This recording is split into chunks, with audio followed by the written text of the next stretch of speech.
ഈ അടുത്ത കാലത്ത് നമ്മെ വിട്ടുപിരിഞ്ഞ ശ്രീനിവാസനെ ഓർമ്മിക്കാതെ കടന്നു പോകാൻ കഴിയില്ല. ആദ്യം സിനിമയിൽ നിന്ന് തന്നെ തുടങ്ങാം. നമുക്ക് മുരളിയേട്ടനിൽ നിന്ന് തുടങ്ങാമെന്ന് തോന്നുന്നു. എന്നാ പ്രോട്ടോകോൾ പ്രകാരം തന്നെ ആയിക്കോട്ടെ. ബഷീർ സാഹിബിൽ നിന്ന് തുടങ്ങാം.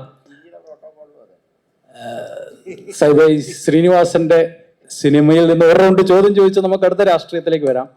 സിനിമകൾ ആസ്വദിക്കാറുണ്ടോ? ശ്രീനിവാസന്റെ ഇഷ്ടപ്പെട്ട തമാശകൾ ഏതെങ്കിലും ഓർമ്മയിലുണ്ടോ? മൈക്ക് എടുക്കാം സാർ.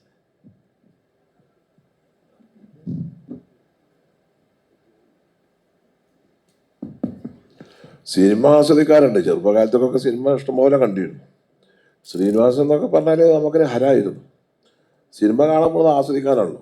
ദുഃഖ സങ്കടം കാണാൻ വേണ്ടി സിനിമ കാണാൻ പോകണ്ട. നാട്ടിൽ തന്നെ നമുക്ക് പ്രായോഗികമായിട്ട് എല്ലായിടത്തും ഒക്കെ അറിയാം.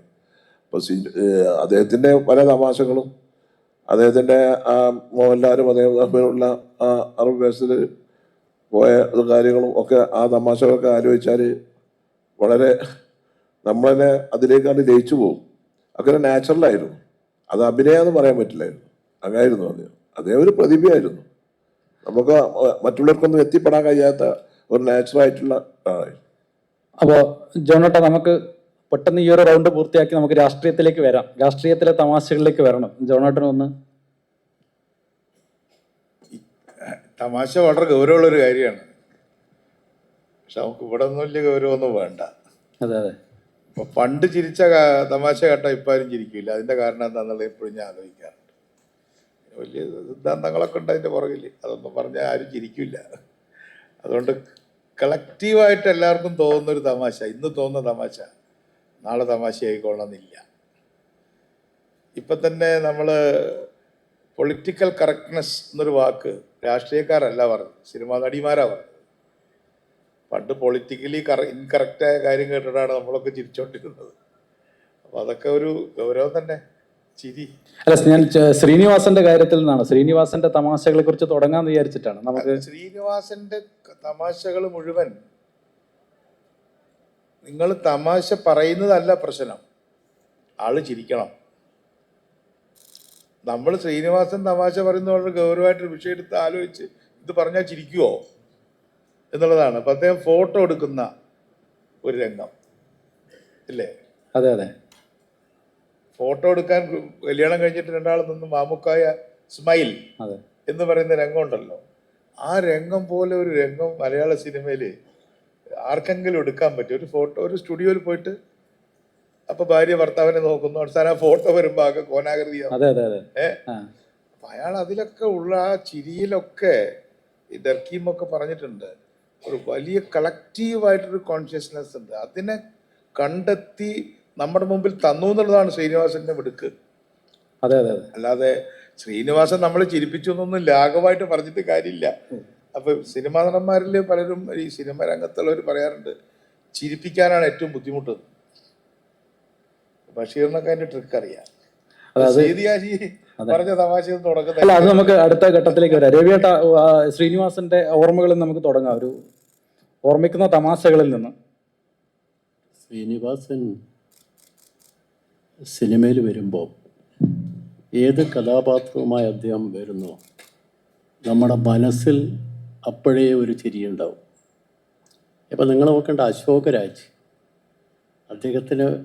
അദ്ദേഹവും നമ്മുടെ മമ്മൂട്ടിയും തമ്മിലുള്ള ഒരുമിച്ച് ആ സിനിമ നമ്മൾ കണ്ടാലേ അതിലോരോ ഭാഗവും നമ്മൾ ചിന്തിക്കാനും ചിരിക്കാനും എല്ലാം വേണ്ടിയുള്ളതാണ്. ചിരി എന്ന് പറഞ്ഞാൽ വെറും ചിരിയല്ല, അതാർക്കും ചിരിക്കാം. ഇത് ചിരിച്ച് ചിന്തിച്ച് നമ്മുടെ മനസ്സിനകത്ത് ഒരാശയം കൊണ്ടുവരിക. അതിൽ ശ്രീനിവാസൻ വിജയിച്ചൊരു ചിത്രമാണ് ആ ചിത്രം. സഹപാഠികൾ ഒരുമിച്ച് പഠിക്കുന്നു. പഠിച്ച സഹപാഠികൾ 2 പേര്, ഒരാൾ സമ്പന്നമായി ജീവിക്കുന്നു, ഒരാൾ ദരിദ്രവാസി. അയാൾ അവസാനം സിനിമയിൽ ഏറ്റവും പ്രധാനപ്പെട്ട കഥാപാത്രമായി വരുന്നു. ഇയാളൊരു ബാർബാവുന്നു. ആ ബാർബർ ബാലിനെ നമുക്ക് മനസ്സൊന്നും അയക്കാൻ കഴിയില്ല. ബാർബർ ബാലിൻ്റെ ബാർബർ ഷാപ്പ് ലോൺ എടുത്ത് പുതിയ ചെയർ വാങ്ങി ആ ചെയർ എടുത്ത് കൊണ്ടുപോയ രംഗം എന്നിട്ട് പഴയ ചേറ് തട്ടിപ്പിടിച്ച് കൊണ്ടുവരുന്നത്. നമ്മുടെ മനസ്സിനകത്ത് കാണുമ്പം ഒരേ സമയത്ത് നമുക്ക് ചിരിയും അതുപോലെ തന്നെ ചിന്തയും വരും. അതെല്ലാം ചേർന്നാണ് ശ്രീനിവാസൻ. അപ്പോൾ മുരളി സാർ,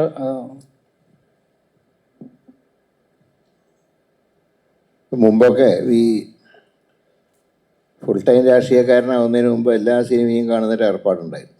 രാഷ്ട്രീയക്കാരനും ജനപ്രതിനിധിയൊക്കെ അതിന് ശേഷം സമയം കിട്ടാറില്ല. പക്ഷേ ഈ കോവിഡ് കാലത്ത് കുറേ വിശ്രമം കിട്ടിയപ്പോൾ പഴയ സിനിമകളൊക്കെ ഇട്ട് കാണലായിരുന്നു ഹോബി. അതിൽ ശ്രീനിവാസനെ കുറിച്ച് പറയുമ്പോൾ നല്ല രസകരമായൊരു കഥാപാത്രമാണ് കിളിച്ചുണ്ടൻ മാമ്പഴം എന്നുള്ള സിനിമയിലെ ഹാജിയാരുടെ റോള്.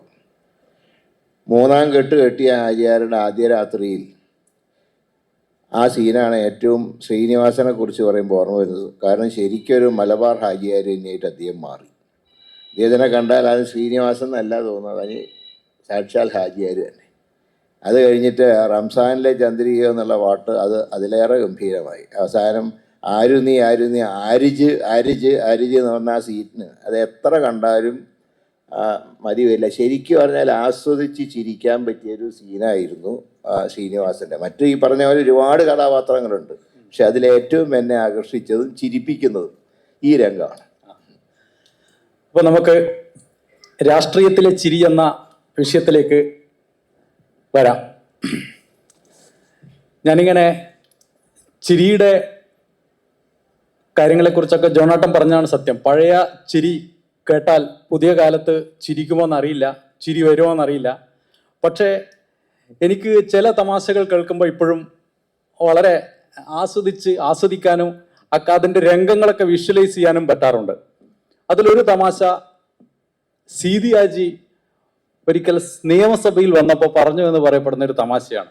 അദ്ദേഹത്തിൻ്റെ തമാശ പറയുമ്പോൾ ഒരു പ്രശ്നം, പലതും അദ്ദേഹം പറയാത്ത തമാശകളായാണ് പിന്നീട് പ്രചരിക്കപ്പെട്ടതെന്നുള്ളതാണ്. പക്ഷെ ഇത് നിയമസഭയിൽ അദ്ദേഹം വന്നു പറഞ്ഞ ഒരു തമാശയാണ്. അന്ന് നായനാർ മുഖ്യമന്ത്രിയാണ്, ലീഡർ പ്രതിപക്ഷ നേതാവാണ്. അപ്പോൾ നായനാർ വാഷിങ്ടൺ പോസ്റ്റും വേറെ 2-3 ഇംഗ്ലീഷ് പത്രങ്ങളൊക്കെ എടുത്ത് സഭയിലേക്ക് വന്നുവല്ലോ. എന്നിട്ടിങ്ങനെ ഘോരഘോരം പ്രസംഗിച്ചു. അപ്പോൾ നായനാർ അതിൻ്റെ ഇടയിൽ പറഞ്ഞോന്ന്, എടോ ഇങ്ങനെ കാര്യമായി ഇടപെടണമെങ്കിൽ ഇങ്ങനെ ഇംഗ്ലീഷ് പത്രങ്ങളൊക്കെ വായിക്കണം എന്ന് പറഞ്ഞു. അപ്പോൾ സീതി ഹാജി ലീഡർ നോക്കിയിട്ട് പറഞ്ഞു പോലും, സത്യമാണ് ലീഡറെ, ഞാനും നായനാരും ഒക്കെ ഇംഗ്ലീഷ് പത്രം വായിക്കാൻ തുടങ്ങിയത് കൊണ്ടാണ് ബ്രിട്ടീഷുകാർ ഇന്ത്യ വിട്ടു പോയത്. ഇംഗ്ലീഷ് പറയാൻ തുടങ്ങിയോടുകൂടിയാണെന്ന്. അപ്പം ഞാൻ പറഞ്ഞു, ഇങ്ങനെ വളരെ രസകരമായി വളരെ ആസ്വദിച്ച് അങ്ങോട്ടും ഇങ്ങോട്ടും തമാശ പറഞ്ഞ് അതിനുശേഷം അതിനകത്ത് എനിക്ക് ഏറ്റവും കൗതുകം തോന്നിയ കാര്യം എന്ന് പറഞ്ഞാൽ ഇതൊക്കെ കഴിഞ്ഞ് എല്ലാവരും ആസ്വദിച്ച് ചിരിക്കുകയാണെന്ന് സഭ മുഴുവൻ. അപ്പോൾ ആസ്വദിച്ചവരിൽ നായനാരും ഉണ്ടായിരുന്നു എന്നുള്ളതാണ്. അപ്പോൾ ബഷീർ സാഹിബിൽ നിന്ന് തന്നെ തുടങ്ങാം. സാഹിബ്, നമുക്കൊക്കെ കേട്ടറിവും വായിച്ചറിവും ഒക്കെ ഉള്ളൂ സീതി ഹാജി സാഹിബിനെ കുറിച്ച്.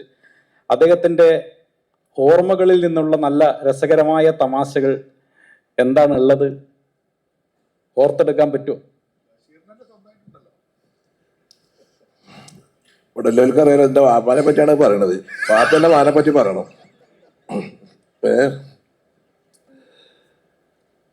വാപ്പാക്ക് വിദ്യാഭ്യാസം വളരെ കുറവായിരുന്നു. വാപ്പാക്ക് LP ആയിരുന്നു. അപ്പോൾ വാപ്പ നിയമസഭയിൽ പറഞ്ഞു, എൻ്റെ വിദ്യാഭ്യാസ യോഗ്യത LP ആണ്. അപ്പം എല്ലാവരും ലോവർ പ്രൈമറി അല്ല. വാപ്പ അല്ല, ലോക പരിചയമാണ് എൻ്റെ വിദ്യാഭ്യാസ യോഗ്യതയാണ്. LPക്ക് നിർവചനം കൊടുത്ത ഒരാളാണ് വാപ്പ. സഭയിൽ തന്നെ പറഞ്ഞു. പിന്നെ ഉരുളക്കുപ്പേര് അപ്പോൾ മറുപടി വരും. നിങ്ങൾ പറഞ്ഞ മാതിരി നായനാർ വാപ്പയും ഭയങ്കര ബന്ധമായിരുന്നു. അപ്പോൾ നായനാർ ശരിക്ക് SSLC വിദ്യാഭ്യാസമാണ്, വാപ്പ 4-ാം ക്ലാസ്. വാപ്പ ഏത് പ്രസംഗത്തിലും എനിക്കും നായനാർക്ക് വിവരമില്ല എന്ന് പറയും. അപ്പോഴാണ് ആ വാഷിങ്ടൺ പോസ്റ്റ് അസംബ്ലിയിൽ നായനാർ വായിച്ചത്. അപ്പോഴാണ് വാപ്പ പറഞ്ഞത്, ഇന്ത്യക്ക് സ്വാതന്ത്ര്യം കിട്ടിയത് ഇടയിൽ കയറി ഇടപെടും. മോഹൻലാൽ ലീഡർ അന്ന് പ്രതിപക്ഷ നേതാവാണ് കരുണാകരൻ സാർ. അപ്പോൾ വാപ്പ 1 മിനിറ്റ് ഇറങ്ങാണ്ട് എണീറ്റ് ചോദിച്ചു. അപ്പോൾ നായനാർ ഇരുന്നു, സീതി പറയാറുണ്ട്. അപ്പം സാർ, ഇന്ത്യക്ക് സ്വാതന്ത്ര്യം കിട്ടിയത് മഹാത്മാഗാന്ധിൻ്റെ ഉപ്പ് സത്യാഗ്രഹമോ ദണ്ഡി യാത്രയൊന്നുമല്ല. ഞാനും നായനാരും ഇംഗ്ലീഷ് പറയാൻ തുടങ്ങിയപ്പോൾ ഇനി ഇവിടെ നിന്നാൽ പറ്റൂല എന്ന് ചോദിച്ചപ്പോൾ അവർ പോയി. അപ്പോഴാണ് രാജ്യത്തിന് സ്വാതന്ത്ര്യം കിട്ടിയത്. അത് അപ്പോൾ വന്നൊരു മറുപടിയാണ്.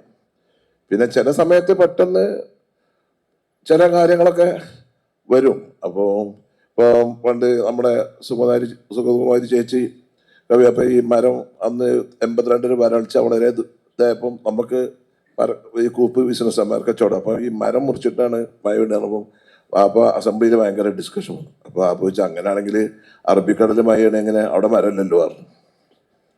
അപ്പോൾ പിന്നീട് അതായി ചർച്ച ഏത് അറബിക്കടൽ പണ്ട് നമ്മൾ ഈ നീരാവി പോയി പിന്നെ കാർമേഘങ്ങളായി കൂട്ടിമുട്ടിയാണ് മഴ പെയ്യുന്നത്. അപ്പൊ പിന്നെ റിസർച്ച് എന്തായി അറബിക്കടലിൽ മഴയാണ് പിന്നെ എങ്ങനെയാണെന്നുള്ളത് സംഗതി നിരുപദ്രവമായ ചോദ്യമാണെങ്കിലും അങ്ങനെയാണ്. അതൊക്കെ പിന്നെ ചിരിപ്പിക്കാൻ അത് അപ്പൊ പെട്ടെന്ന് വരുന്നതാ, ഓരോരുത്തർക്ക് പെട്ടെന്നാണ് വരുന്നതാ. ഇപ്പൊ ഇരിക്കാനും അങ്ങനെ തന്നെയാണ്. അല്ല, ഈ കാലാവസ്ഥേന്റെ തമാശ പറഞ്ഞപ്പോഴാണ് എന്നെ ഈ അടുത്ത കാലത്ത് ഏറ്റവും കൂടുതൽ അധികം ചിരിപ്പിച്ച കാലാവസ്ഥ തമാശ PV അൻവർ പറഞ്ഞ തമാശയാണ്. ജപ്പാനിലേക്ക് കാർമേഘങ്ങൾ ഇവിടുന്ന് പോയി നീരാവിയായിട്ട് മഴ പെയ്യുന്നു എന്നുള്ള തമാശ.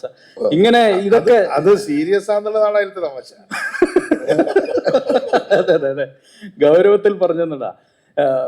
മുല്ല സാറേ, നമ്മുടെ ലീഡറെ കുറിച്ച് ഓർമ്മിക്കുമ്പോൾ എൻ്റെ മനസ്സിലുള്ള, ഞാൻ ഈ വിഷ്വലുകൾ നിരന്തരം കണ്ടുകൊണ്ടിരിക്കുന്ന ഒരാളെന്നുള്ള നിലയിൽ ഓർമ്മിക്കാൻ പറ്റിയ ഒരു തമാശ എന്ന് പറഞ്ഞാൽ, ലീഡറോട് ഒരു ഏതോ ഒരു പിറന്നാൾ ദിനത്തിലാണെന്ന് തോന്നുന്നു, നമ്മുടെ ഏഷ്യാനെറ്റ് ന്യൂസിലെ മുതിർന്ന മാധ്യമ പ്രവർത്തകനായ PG സുരേഷ് കുമാർ ചോദിക്കും,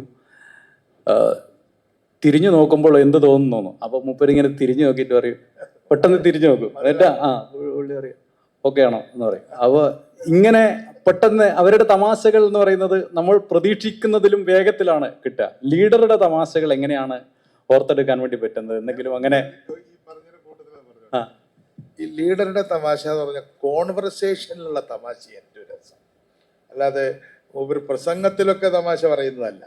ഈ ഇൻഡിവിജ്വൽ കോൺവെർസേഷൻ ഒറ്റയ്ക്ക് ഇരിക്കുമ്പോഴുള്ള പറയുന്ന ചില പൊട്ടിക്കൈകളുണ്ടല്ലോ, ഓരോരെണ്ണം പെട്ടെന്ന് ഓർമ്മ വന്നുകൊണ്ട് പറയല് മറന്നു പോകും.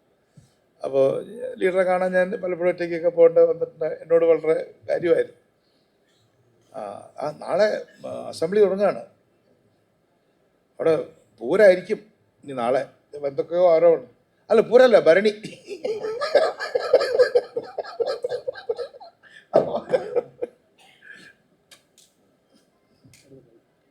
ആ പൂരമല്ല ഭരണി എന്ന് പറയുന്നതില് അതാ തൃശ്ശൂരുകാർക്ക് അതിന്റെ പൂർണ്ണമായിട്ടുള്ളത്.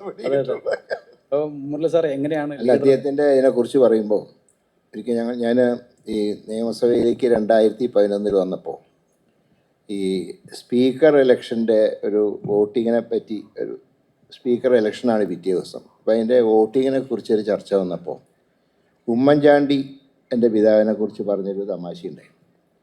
അതായത് പുതിയ MLA-മാരാണ്, അതുകൊണ്ട് അന്നത്തെ 70-ൻ്റെ ബ്രിമ്മിലാണ് ഭൂരിപക്ഷം. അപ്പോൾ ഇലക്ഷനിൽ വോട്ട് അസാധുവായാൽ പോയി. അപ്പോൾ ഒരു മോക്ക് അസംബ്ലി പോലൊരു പോളിംഗ് നടത്തി. അപ്പോൾ നടത്താൻ തീരുമാനിച്ചപ്പോൾ ചില MLA-മാർ പറഞ്ഞു, ഇതെന്താ ഞങ്ങളൊക്കെ ജനങ്ങൾ തിരഞ്ഞെടുത്ത് വന്നതല്ലേ, പിന്നെ എന്തിനാ ഞങ്ങളെ ഞങ്ങൾക്കൊരു ട്രെയിനിങ്ങിൻ്റെ ആവശ്യം വന്നു. ഒന്നും മിണ്ടിയില്ല. ഏതായാലും സംഭവം വോട്ടെടുപ്പ് നടന്നു, ഒരു വോട്ട് അസാധുവായി. അപ്പോൾ അത് അദ്ദേഹം പറഞ്ഞു തന്നെയാണ് ശരി. അപ്പോൾ ഉമ്മൻചാണ്ടി പറഞ്ഞു, ലീഡറെ ക്ഷമിക്കണം കേട്ടോ, ഞങ്ങളൊക്കെ പറയാൻ കാരണം ഇങ്ങനെ ഉണ്ടാവും എന്നുള്ള ധാരണ ഞങ്ങൾക്കില്ല, ഞങ്ങൾ പുതിയ ആൾക്കാരല്ലേ. താൻ പേടിക്കണ്ടോ, ആ വോട്ട് അസാധുവാക്കിയത് ഞാൻ തന്നെയാണ്. അതായത് അപ്പം ഇതിങ്ങനെ വോട്ടിങ്ങിന് പരിശീലനം കൊടുക്കണം എന്ന് പറഞ്ഞപ്പോൾ ജനപ്രതിനിധികളായിട്ട് വന്ന ആൾക്കാർക്കൊരു അവർ ഇൻസൾട്ട് ചെയ്യുന്ന പോലെ. അന്നത്തെ കാലമാണ്, ഇന്നത്തെ കാലമല്ല. അപ്പോൾ അവർ തോന്നി ഇതെന്തിനാ, അത് ഞങ്ങൾക്ക് പരിശീലനം നൽകുന്നത് എന്തിനാ. അപ്പോൾ ഇങ്ങനെയും സംഭവിക്കാമെന്ന് അദ്ദേഹം തന്നെയാണ് കാണിച്ചു കൊടുത്തത്. ഒരു വോട്ട് അസാധുവായ വോട്ട് അവസാനം അദ്ദേഹം എന്ന് പറഞ്ഞ് ഞാൻ തന്നെയാണ് അസാധുവാക്കിയത്. പിന്നെ നിയമസഭയിലെ അദ്ദേഹത്തിൻ്റെ ഒരു പ്രധാന വിറ്റ് ഞാൻ കേട്ടിട്ടുള്ളത്, അന്ന് ഈ സഭയിൽ മുഖ്യമന്ത്രി ആയിരിക്കുമ്പോൾ വലിയ തർക്കം നടക്കുകയാണ്. അവസാനം 5 MLA-മാരെ സസ്പെൻഡ് ചെയ്യാൻ തീരുമാനിച്ചു, പ്രതിപക്ഷത്തുള്ള. അങ്ങനെ അത് വായിക്കുന്ന സമയത്ത് പെട്ടെന്ന് ആ പേപ്പർ പ്രതിപക്ഷത്തുള്ള അംഗം തട്ടിപ്പറിച്ചു കൊണ്ടുപോയി. അപ്പം എല്ലാവരും ഇങ്ങനെ സ്തബ്ധരായിട്ട് നിൽക്കുകയാണ്, എന്താ ചെയ്യേണ്ടത്. പെട്ടെന്ന് അധികം പോക്കറ്റിൽ നിന്ന് വേറൊരു കത്തെടുത്ത് പേര് വായിച്ചു. അപ്പോൾ ഇത് ഇങ്ങനെ സംഭവിക്കുമെന്ന് മനസ്സിലാക്കിക്കൊണ്ട് ഒരു അഡീഷണലായിട്ട് പേപ്പർ കീശയിൽ വെച്ചിരുന്നു.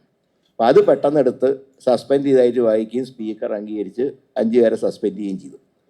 അപ്പോൾ അതേ പിന്നെ പ്രവർത്തകരോട് പറഞ്ഞു, ഒറ്റ കാര്യം മാത്രമേ നോക്കണ്ടൂ, ഒരഭ്യാസവും എൻ്റെ അടുത്ത് നടക്കില്ല, പക്ഷെ എൻ്റെ കണ്ണട പോകാണ്ട് ശ്രദ്ധിച്ചോളണം. കണ്ണട പോയി കഴിഞ്ഞാൽ പിന്നെ എനിക്ക് വായിക്കാൻ പറ്റില്ല.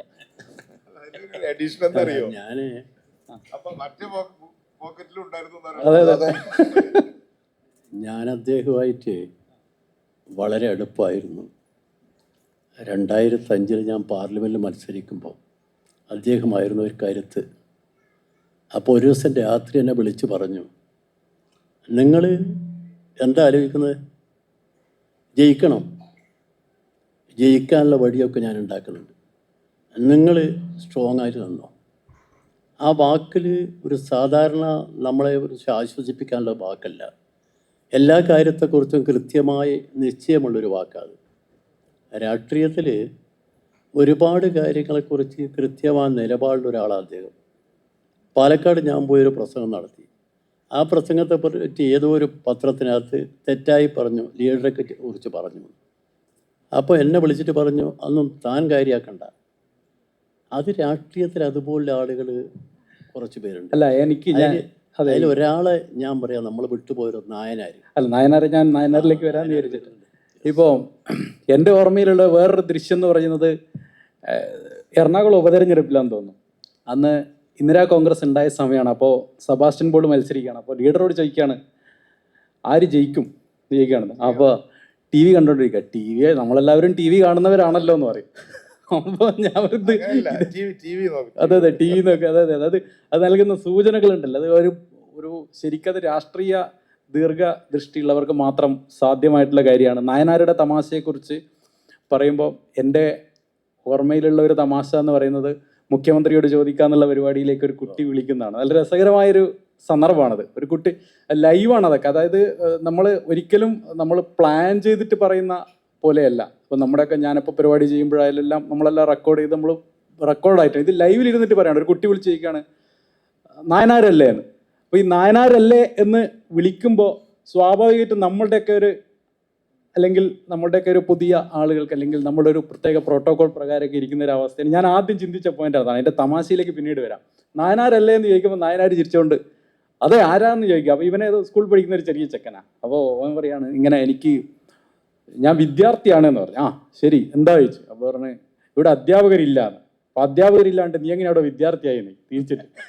ഞാൻ പറയുന്നത് ഇങ്ങനെയുള്ള വളരെ രസകരമായ തമാശകൾ, ഇവരുടെ ഒരു ജനാധിപത്യ ബോധം, അതൊക്കെ നമുക്ക് എങ്ങനെയാണ് പുതിയ കാലത്ത് അങ്ങനെ ഉള്ള ഒരു ജനാധിപത്യ ബോധം ഉണ്ടോ ജോണേട്ടാ? ഇതിൽ നല്ല വിശാല മനസ്കരായ ആളുകൾക്ക് അത് ആസ്വദിക്കാൻ പറ്റും, സ്വന്തം പരിഹസിച്ചാലും. ഇപ്പം ഞാനൊരു 26-27 കൊല്ലം MVRൻ്റെ കൂടെ അസിസ്റ്റ് ചെയ്ത് നിന്ന ഒരാളാണ്, അസിസ്റ്റൻറ്റ് സെക്രട്ടറി ആയിട്ട്. മൂപ്പര് ചിരിക്കുകയില്ല, ചിലപ്പോൾ ഒരാഴ്ചയൊന്നും ചിരിക്കില്ല. എന്നാൽ ബാക്കി പ്രസംഗം അതേ ചിരിക്കാത്ത ദിവസം തന്നെ മൈക്കിൻ്റെ മുമ്പിൽ വന്ന നാട്ടുകാരെല്ലാം ചിരിക്കും.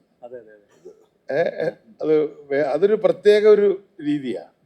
സ്വയം ചിരിക്കാത്ത ഒരാൾ വളരെ ഇൻട്രോവർട്ടാണ് പലപ്പോഴും.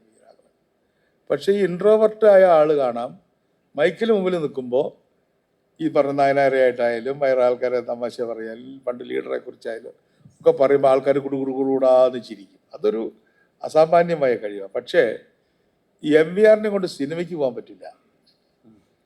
ഇപ്പം ഈ ശ്രീനിവാസിൻ്റെയൊക്കെ തമാശകളൊക്കെ ഉണ്ടല്ലോ. അപ്പോൾ മൂപ്പര് ആ സെക്കൻഡ് ഷോയ്ക്ക് എല്ലാ സെക്കൻഡ് ഷോയ്ക്കും ഞങ്ങൾ വിടുന്നത്. പിന്നെ അവർക്കൊരു ടീമുണ്ട്, ഷൺമുഖദാസ്, കൃഷ്ണൻകുട്ടിയേട്ടൻ, അങ്ങനെ ഒരു ടീമുണ്ട്. പിന്നെ ഞങ്ങളൊരു ടീമുണ്ട്. അപ്പോൾ സെക്കൻഡ് ഷോയ്ക്ക് പോയൊക്കെ ഇരിക്കുമ്പോൾ വലിയ തമാശയുള്ള രംഗമൊന്നും ആയിരിക്കില്ല. അപ്പോൾ ഒരാൾ മാത്രം തിയേറ്ററിൽ ഇരുന്ന് ചിരിക്കുന്നു. തിരിഞ്ഞു നോക്കുമ്പോൾ MVRാകുക. വലിയ തമാശയൊന്നുമല്ല. അപ്പോൾ നമ്മുടെ കുതിരോട്ടം പപ്പുൻ്റെയൊക്കെ സിനിമ കണ്ടാൽ ചിരിയോട് ചിരിയാണ്. മറ്റേ നമ്മൾ വെള്ളാനകളുടെ നാട്. പക്ഷെ അതിൽ ചിരിക്കേണ്ട കാര്യമുണ്ട്, അത്ര ചിരിക്കേണ്ട കാര്യമൊന്നുമില്ല. അപ്പോൾ ഇവരെ ഈ ചിരിപ്പിക്കുന്ന ആളുകൾ ഒരു പ്രത്യേക സ്വഭാവക്കാരാണ്. അതിലൊരു ആളുടെ കൂടെ ഒരുപാട് കാലം ജീവിച്ച ഒരാളായതുകൊണ്ട് ഈ ചിരിയുടെ രസങ്ങൾ ഞാൻ ഒരുപാട് കണ്ടിട്ടുണ്ട്. പിന്നെ ചിരിയിൽ എന്താണ് ഈ ചിരിക്കാനുള്ള കാരണം എന്നുള്ളത് വലിയൊരു, നിങ്ങളത് പിന്നെ അതിൻ്റെ സോഷ്യൽ സയൻസ് പഠിച്ചിട്ടുണ്ടോയെന്ന് എനിക്ക് അറിഞ്ഞൂടാ. ഭയങ്കര ഒരു വിഷയമാണത്. നമുക്ക് എല്ലാവർക്കും കൂടി ചിരിക്കാൻ പറ്റുന്ന കാര്യങ്ങൾ. പഴയ കാലത്തൊക്കെ റേസിസ്റ്റ് തമാശകളായിരുന്നു. അപ്പോൾ ഈ റേസിസ്റ്റ് തമാശകളാണ് ആൾക്കാരെ ഏറ്റവും കൂടുതൽ ചിരിച്ചിരുന്നത്. ഇപ്പം അത് പറഞ്ഞാൽ കേസെടുക്കും, ഇപ്പം അത് പറയാൻ പാടില്ല. അപ്പോൾ ഓരോ കാലത്തും ഓരോ തമാശയുണ്ട്. ഇപ്പം ചാർലി ചാപ്ലിൻ്റെ തന്നെ നല്ല തമാശയുള്ള പല രംഗങ്ങളും ഇപ്പോൾ അഭിനയിച്ചാൽ അതത്ര തമാശയായിട്ടൊന്നുമല്ല. ഇപ്പോൾ ഇസ്തിരിപ്പട്ടിയുടെ മുകളിൽ ഒരാൾ ഇരുന്നാൽ പണ്ട് ആൾക്കാർ ചിരിച്ചിരുന്ന രംഗമുണ്ട്. പഴത്തൊലി ചവിട്ടി വീണാൽ ആൾക്കാർ ചിരിക്കുമ്പോൾ ഇതിപ്പോൾ ചിരിക്കുമോ? അപ്പോൾ ഈ ചിരി എന്ന് പറഞ്ഞാൽ അതിനൊരു ഇവല്യൂഷൻ ഉണ്ട്. അപ്പോൾ ഇപ്പം ചിരിക്കണമെങ്കിൽ ഇപ്പോഴത്തെ ഒരു സാമൂഹിക ബോധം അനുസരിച്ച് കറക്റ്റായ ഒരു കാര്യത്തിനേ ചിരിക്കുള്ളൂ. അപ്പം അത് കണ്ടുപിടിച്ച് പറയുക എന്നുള്ളത് ഭയങ്കര പറ്റും. ഞാൻ പ്രസംഗത്തിൽ തമാശ പറയുന്ന ആളേ അല്ല, വളരെ ആവശ്യമില്ലാതെ ഗൗരവപ്പെടുന്ന ഒരാളാണ്. എന്നോട് ശങ്കരനാരായണ സാർ എപ്പോഴും പറയും, തൻ്റെ പ്രസംഗം എന്ന് പറഞ്ഞാൽ വെറുതെ ഒരു പ്രബന്ധം വായിക്കുന്ന പോലെ വല്ലതും സിമ്പിളായിട്ടൊക്കെ വല്ലതും പറഞ്ഞാലേ ആൾക്കാർക്ക് മനസ്സിലാവും. അപ്പോൾ ഒരിക്കൽ ഞാൻ ആളെ എനിക്ക് ചിരിപ്പിക്കാൻ പറ്റിയൊരു കാര്യം ഞാൻ മാത്രം പറയാം. അപ്പോൾ ഒരാൾ ഒരു സാങ്കല്പിക കഥയാണല്ലോ ഇതൊക്കെ. ഒരു ലോക്കൽ സെക്രട്ടറി ഒരു യുവജന നേതാവിനോട് പറഞ്ഞു വന്നു, ഇയാൾ അനാവശ്യമായ ചോദ്യങ്ങൾ അങ്ങനെ ചോദിക്കുകയാണ്. ഇപ്പോൾ CPM കുറിച്ച് പറയുകയാണെങ്കിൽ അവിടെ കാശ്മീരിൽ കോൺഗ്രസ് ആയിട്ട് ഐക്യമില്ലേ, ഇവിടെ മറ്റടുത്ത് ഐക്യമില്ലേ, മറ്റേതൊന്നും അങ്ങനെ ഓരോ രാഷ്ട്രീയ കാര്യങ്ങൾ.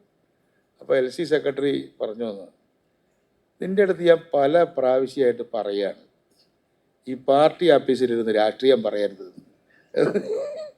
പക്ഷെ ഈ തമാശ ഞാൻ പല സ്ഥലത്തും പറഞ്ഞിട്ട് ആൾക്കാർ ചിരിച്ചൊന്നുമില്ല. പക്ഷെ അത് നന്നായി ചിരിച്ചൊരു സ്ഥലം ഒറ്റപ്പാലം, ഒരു ജാഥയാണ്. അപ്പം ഈ ഒരേ തമാശ പല സദസ്സിനോട് പറഞ്ഞാലും പലതരത്തിലാണ് ചിരിക്കുക. അതുപോലെ ഒരു എനിക്ക് ഏറ്റവും കൂടുതൽ തമാശയായിട്ട് തോന്നിയിട്ടുള്ളൊരു കാര്യം രാഷ്ട്രീയത്തിൽ പറയാൻ പറ്റില്ല. ഒരാളുടെ അച്ഛൻ മരിച്ചു കിടക്കുകയാണ്. അപ്പം മകൻ പറയാണ്, അച്ഛൻ മരിച്ചതിലൊക്കെ പ്രയാസമുണ്ട്, പക്ഷെ ആ കിടക്കണ കിടപ്പ് കണ്ടാൽ ചിരി വരുമോ? അതിനേക്കാൾ ഒരു തമാശ, ക്രൂരമായൊരു തമാശ ഞാൻ കേട്ടിട്ടില്ല. പക്ഷെ അത് പൊളിറ്റിക്സിലൊക്കെ പറയുമ്പോൾ ശ്രദ്ധിച്ചോളണം. അതെ. ഇപ്പോൾ ബഷീർ സാഹിബ് ഞാൻ ഒരു ദിവസം സഭയിൽ പറയുന്ന കേട്ടു, തദ്ദേശ സ്വയംഭരണ വകുപ്പ് മന്ത്രിയായിട്ട് ഗോവിന്ദൻ മാഷ് ഇരിക്കുമ്പോഴാണ്, മാഷ് ഇവരെ കുറിച്ച് നിങ്ങൾ വൈരുദ്ധ്യാത്മക ഭൗതികവാദം അതൊക്കെ പഠിപ്പിച്ചു കൊടുക്കണം കേട്ടാന്നൊക്കെ. ഈ സഭയിൽ നിന്ന് ഏറ്റവും കൂടുതൽ ചിരിപ്പിക്കുന്ന ഒരു പ്രാസംഗികൻ ബഷീർ സാഹിബാണ്. ഇതൊക്കെ പ്ലാൻ ചെയ്ത് വന്നിട്ട് ചിരിപ്പിക്കുന്നതാണോ അല്ലെങ്കിൽ എങ്ങനെ അങ്ങ് വരികയാണോ? അത് അപ്പം വരുന്നതാണ്. പ്രിപ്പയർ ചെയ്ത് പോയ തമാശയാവില്ല, മറുപടി ആവില്ലല്ലോ. പിന്നെ ഓരോ ആൾക്കാരെ പറ്റി നമ്മൾ പഠിച്ചു വെക്കുമല്ലോ. ഇപ്പോൾ ഗോവിന്ദ മാസ്റ്റർ സൈദ്ധാന്തികമായിട്ട് പറയുള്ളൂ, നമുക്ക് മനസ്സിലാകാത്ത ഭാഷയിലേ പറയുള്ളൂ, കമ്മ്യൂണിസ്റ്റുകാർക്കേ മനസ്സിലാവുള്ളൂ. കാരണം അദ്ദേഹത്തിൻ്റെ ഞാനിങ്ങനെ ഈ ലോക്ക്ഡൗൺ ഉണ്ടായില്ല, അപ്പം ഞാൻ പറഞ്ഞത് വൈരുദ്ധാഷ്ട്രമായ ഒരു ലോക്ക്ഡൗൺ ആണ്. കാരണം അന്ന് ഈ ലോക്ക്ഡൗൺ എങ്ങനെ വെച്ചാൽ ഈ വർക്ക്ഷോപ്പ് തുറക്കാം, പക്ഷേ സ്പെയർ പാർട്സിൻ്റെ കട തുറക്കാൻ പറ്റില്ല. ഹോട്ടൽ തുറക്കാം, ഇറച്ചി കട തുറക്കാൻ പറ്റില്ല. അതൊരു വൈരുദ്ധാഷ്ട്രമാണ്. അന്നത്തെ ലോക്ക്ഡൗണിൻ്റെ അന്നത്തെ ഒരു സംഭവമാണ്. എൻ്റെ പ്രസംഗത്തിന് ശേഷമാണ് പിന്നെ രണ്ടും ഒരേ സമയത്ത് തുറക്കാതാക്കിയത്. കാരണം ഇറച്ചി കച്ചവടം മീൻ കച്ചവടം ചെയ്യാൻ പറ്റാത്തൊന്ന് ഹോട്ടൽ കൊണ്ടിട്ട് എന്താ കാര്യം? അപ്പം അത് അങ്ങനെ ഒരു സമയത്ത് വരുന്നതാണ്. ഒരു പ്രാവശ്യം ഞാൻ നിയമസഭയിൽ ഇരിക്കുമ്പോൾ നമ്മുടെ സ്പീക്കർ ശംഷീർ ഇങ്ങനെ എപ്പോഴും ഞാനായിട്ട് ഇങ്ങനെ കോത്തുകൊണ്ട് ഇങ്ങനെ നിൽക്കുകയാണ്. അപ്പം ഞാൻ പറഞ്ഞു, ശംഷീറായി എന്നോട് ഇങ്ങനെ ചൂടായിട്ടൊന്നും കാര്യമില്ല, ഏട്ടത്തിന് നിർത്തി അഞ്ചത്തിക്ക് കല്യാണം ആലോചിച്ചിട്ട് ഇന്നെപ്പറ്റി എന്നോട് എന്താ ദേഷ്യപ്പെട്ടിരുന്ന കാര്യം പാർട്ടി പറഞ്ഞാൽ പോലെച്ചു. അത് ഞാൻ റിയാസിനെ മിനിസ്റ്ററാക്കി ശംഷീറിനെ അവിടെ MLA ഇരുത്തിയപ്പോൾ ഏട്ടത്തിന് നിർത്തി അഞ്ചത്തി കല്യാണം ആലോചിച്ചെന്ന് ഞാനാണ് പറഞ്ഞത്. അപ്പം എനിക്ക് പെട്ടെന്നാണ് വന്നത്. അത് ഞാനത് പ്രിപ്പയർ ചെയ്യാൻ പോയൊരു സംഭവമല്ല.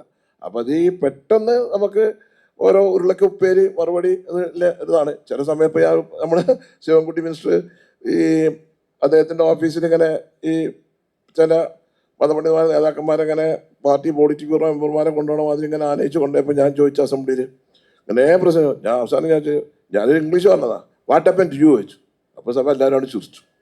അത് പെട്ടെന്ന് വരുന്ന ഒരു ഇതാണെന്നുള്ളത്, അല്ലാതെ അത് പ്രസംഗത്തിൽ വരും. പിന്നെ നമുക്ക് ഇങ്ങനെ പറഞ്ഞാൽ അതിന് പാരമ്പര്യമായിട്ട് ഇപ്പോൾ മുരളിയാട്ടിന് ഇപ്പം അച്ഛൻ്റെ കുറേ ഗുണങ്ങളുണ്ടാവില്ലേ, അതുകൊണ്ട് അതേമാതിരി ഇപ്പോൾ നമുക്ക് അങ്ങനെ ഉണ്ടാണത് നമ്മുടെ പ്രസംഗത്തിലൊക്കെ സരസമായിട്ട് അപ്പം വരുന്നതാണ്. അല്ലാതെ എന്താ നമ്മളെ ഇത് വരുന്നത് നമുക്കെന്നെ പറയാൻ പറ്റൂല. ഇപ്പോൾ രവിയേട്ടൻ്റെ കാര്യം എടുത്ത്, രവിയേട്ടൻ വളരെ ഗൗരവത്തിൽ ഇങ്ങനെ ക്ലാസ് എടുക്കുന്ന ഒരു അധ്യാപകൻ പറഞ്ഞു കൊടുക്കുന്ന രീതിയിൽ ക്ലാസ് എടുക്കും, പക്ഷെ തമാശയൊന്നും കേൾക്കാറേ ഇല്ല രവിയേട്ടൻ നിങ്ങളുടെ അടുത്ത് നിന്ന്. അല്ല, ഞാൻ എൻ്റെ കാര്യം പറയാം. അതിനു മുമ്പ് ഞാൻ ആലോചിക്കുക, ഒരാൾ ഒരു സ്റ്റേജിൽ പോയി പ്രസംഗിക്കുന്നത് ജനങ്ങളെ വിഷയം മനസ്സിലാക്കാനാണ്, അവർക്ക് മനസ്സിലാവാൻ വേണ്ടിയിട്ടാണ്. എന്നാൽ ആ ജനങ്ങൾ നമ്മളെ ഓരോ പ്രസംഗത്തിൻ്റെയും പ്രതികരണം അപ്പം കാണിക്കും. ചിലപ്പം കൈയടിക്കും, ചിലപ്പോൾ കൂവും. ഇതൊക്കെ സാധാരണ ഉണ്ടാവുന്നതാണ്. എന്നാൽ നായനാര പ്രസംഗത്തിൻ്റെ മീറ്റിങ്ങിന് പോയാൽ നമുക്ക് പ്രത്യേക കാര്യം പോവാം. ഇപ്പം നെടുമങ്ങാട് ഒരു എലക്ഷൻ മീറ്റിംഗ്, നായനാർ പ്രസംഗിക്കുന്ന മീറ്റിങ്ങാണ്. ഞാൻ പ്രസംഗിച്ചുകൊണ്ടിരിക്കുക, വലിയ ജനക്കൂട്ടമാണ്. അപ്പം ഞാൻ പ്രസംഗിച്ചുകൊണ്ടിരിക്കുമ്പോൾ നായനാർ വരിക. അപ്പോൾ ഉടൻ തന്നെ ഞാൻ പറഞ്ഞു, സഖാവ് നായനാർ വരിക, ഞാൻ പ്രസംഗം നിർത്താൻ പോവാം. അപ്പോൾ നായനാർ, നിർത്തല്ല, നീ തട്ടിക്കോ. അപ്പം ഞാൻ പറഞ്ഞല്ല, ഞാൻ നിർത്താൻ പോവാന്ന്. സഖാവ് വരാൻ കാത്തുനിൽക്കുക എല്ലാവരും. അല്ല, നിൻ്റെ പ്രസംഗം ഞാൻ കേൾക്കട്ടെ. ഞാൻ പറഞ്ഞല്ല, താങ്കളെ പ്രസംഗം കേൾക്കാൻ കാത്തുനിൽക്കുക, എൻ്റെ പ്രസംഗം കേൾക്കാൻ എന്നാൽ അത് പിന്നെ ആവാം. ശരി, എന്നാൽ നീ എൻ്റെ പ്രസംഗം കേൾക്കും. ഇവിടെ ഇരിക്കുന്ന ആളുകളിലില്ലേ, നീ പ്രസംഗിച്ചപ്പോൾ കൈയടിച്ചില്ലേ? ഇവരൊക്കെ നിനക്ക് മനസ്സിലായോ? ഇവരെ നിനക്കറിയില്ല. ഇവരെ പ്രസംഗം കേട്ടാൽ കൈയടിക്കും, ഇവർ കുത്തുന്നതോ മറ്റവനുണ്ടോ കുത്തി കൊടുക്കും. ഇതെല്ലാം കള്ളന്മാരായി ഇരിക്കുന്നത്. ചിരിക്കും, പക്ഷെ അപ്പുറം കുത്തി കൊടുക്കും. ഇത്ര ജനങ്ങളോട് ഇതുപോലെ പ്രസംഗിച്ചിട്ടും അവരെല്ലാം കൈയടിച്ച് നാനാർ പ്രസംഗിച്ചപ്പോൾ, കള്ളന്മാരെന്ന് വിളിച്ചപ്പോൾ കൈയടിച്ച്. അതാ പ്രാസംഗികൻ്റെ ഏറ്റവും വലിയ ഗുണം. ജനങ്ങളുടെ മനസ്സിനെ ശരിക്കും തൻ്റെ മനസ്സിലേക്ക് ആവാഹിച്ചെടുത്ത് ജനങ്ങളോട് പറയുക. ഇത് നായനാർക്കുള്ള പ്രത്യേകതയാണ്. പിന്നെ ഒന്ന് അതിൻ്റെ കൂടെ ഒരു വാക്ക് ഞാൻ പറഞ്ഞേക്കാം. നിങ്ങൾ പറയുമ്പം വരാത്തൊരു പേരാ സി അച്യുതമേനോൻ. അച്യുതമേനോൻ കേരളത്തിലെ ഏറ്റവും പ്രഗത്ഭനായ മുഖ്യമന്ത്രിയായിരുന്നു. അദ്ദേഹം ഈ നാടകങ്ങൾക്ക് മിക്കവാറും കാണുന്നതാണ്. ഒരു തവണ നമ്മൾ തിരുവനന്തപുരത്ത് ഒരു നാടകം നമ്മൾ രണ്ടുപേരും പോയി കണ്ട്. ആ നാടകത്തിൻ്റെ പേര് കോതാമൂരി എന്നാണ്. സംഭാഷണമൊന്നും കൃത്യമായിട്ട് കാര്യമായിട്ടില്ല. നാടകം കഴിഞ്ഞപ്പം സംഘാടകരനോട് ചോദിച്ചു, അച്യുതമേനോട് അഭിപ്രായം. ഞാൻ പറയും, ഇപ്പോൾ ചോദിക്കണ്ട.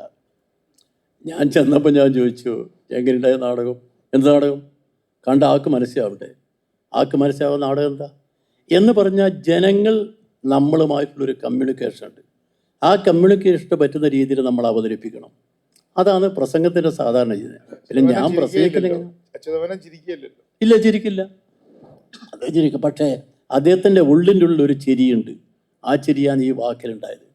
അപ്പോൾ നമ്മൾ ഓരോരുത്തരെയും പറയുന്ന വാക്ക് അപ്പം കേട്ടിട്ട് നമ്മൾ അദ്ദേഹത്തെക്കുറിച്ച് വിലയിരുത്താൻ പാടില്ല എന്ന് എനിക്ക് പറയാനുള്ളത്. അതുപോലെയാണ് കരുണാകരൻ, കരുണാകരൻ. അങ്ങനെ അദ്ദേഹത്തിൻ്റെ മനസ്സിനകത്ത് അതെല്ലാം നിറഞ്ഞു നിൽക്കുന്നുണ്ട്. അല്ല, മുരളിയേട്ടൻ നന്നായിട്ട് തമാശ പറയും. ഇപ്പൊ ഞാനൊരിക്കൽ എനിക്ക് അതെ ഭയങ്കര ടെൻഷൻ അടിച്ചിരിക്കുമ്പോൾ ഗൗതം മാഷ് ഒരു സ്റ്റേറ്റ്മെന്റ് അതെ കഴിഞ്ഞു. അതൊക്കെ അത് മാത്രല്ല, വേറെ എനിക്ക് ഓർമ്മയിലുള്ള ഭയങ്കര രസകരമായൊരു തമാശയുണ്ട്. ഒരു ദിവസം നമ്മുടെ ഏതോ ഒരു ഇലക്ഷന് തൊട്ട് മുന്നേ തോന്നുന്നു, കെ സുരേന്ദ്രൻ ഒരു യാത്ര നടത്താണ് കാസർഗോഡ് നിന്ന് തിരുവനന്തപുരത്തേക്ക്. അപ്പോൾ യാത്ര കാസർഗോഡ് വിട്ടു, കോഴിക്കോടെത്തി, അങ്ങനെ മുരളിയേട്ടൻ്റെ പ്രസംഗമാണ്. അന്ന് മിന്നൽ ബസ് വന്ന സമയമാണ്. മിന്നൽ ബസ് വരെ ഇത്ര വേഗത്തിൽ പോവില്ല. ആദ്യം കാസർഗോഡ്, പിന്നെ കോഴിക്കോട്, പിന്നെ പാലക്കാട്, പിന്നെ കഴിഞ്ഞു വന്നു.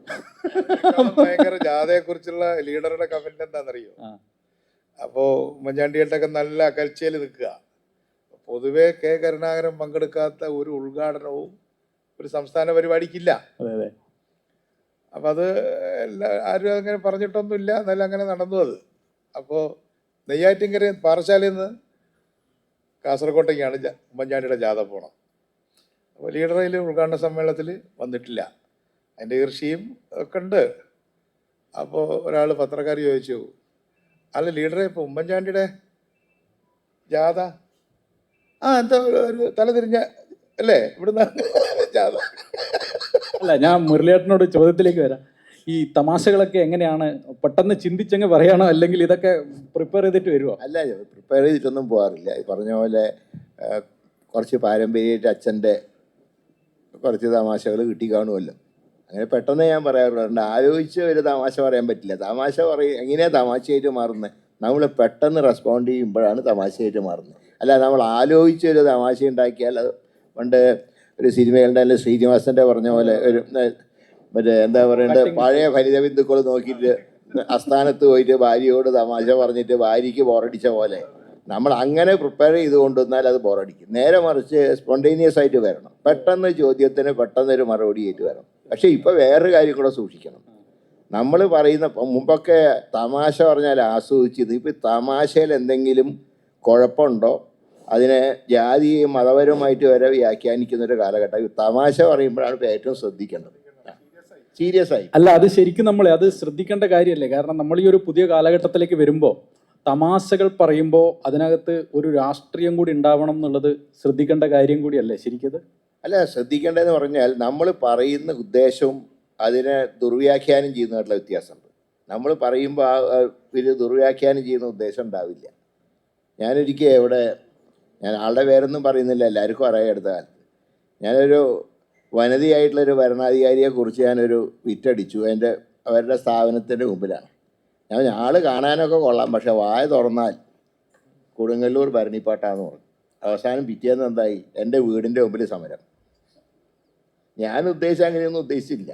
ഞാൻ പറഞ്ഞ അവരുടെ ഒരു നേച്ചറിനെ പറ്റി ഞാൻ പറഞ്ഞതാണ്. പിന്നീട് അവരുടെ പാർട്ടി അവരെക്കുറിച്ച് തന്നെ പറഞ്ഞു ആ കാര്യം. പക്ഷേ ഞാനന്ന് പറഞ്ഞപ്പോൾ വലിയൊരു ഇഷ്യമായി, കാരണം ഞാൻ ഉദ്ദേശിച്ചിട്ടല്ല പറയുന്നത്.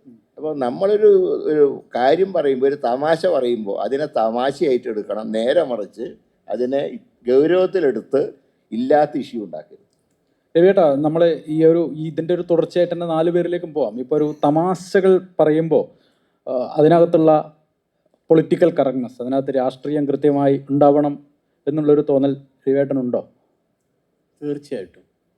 നമ്മൾ പറയുന്ന തമാശ ഏത് വിഷയത്തെ ഉദ്ദേശിച്ചാണെന്ന് വെച്ചാൽ ആ വിഷയവുമായിട്ട് ബന്ധപ്പെട്ട് കിടക്കണം. അല്ലെങ്കിൽ ആ തമാശ കൊണ്ടെന്താ കാര്യം?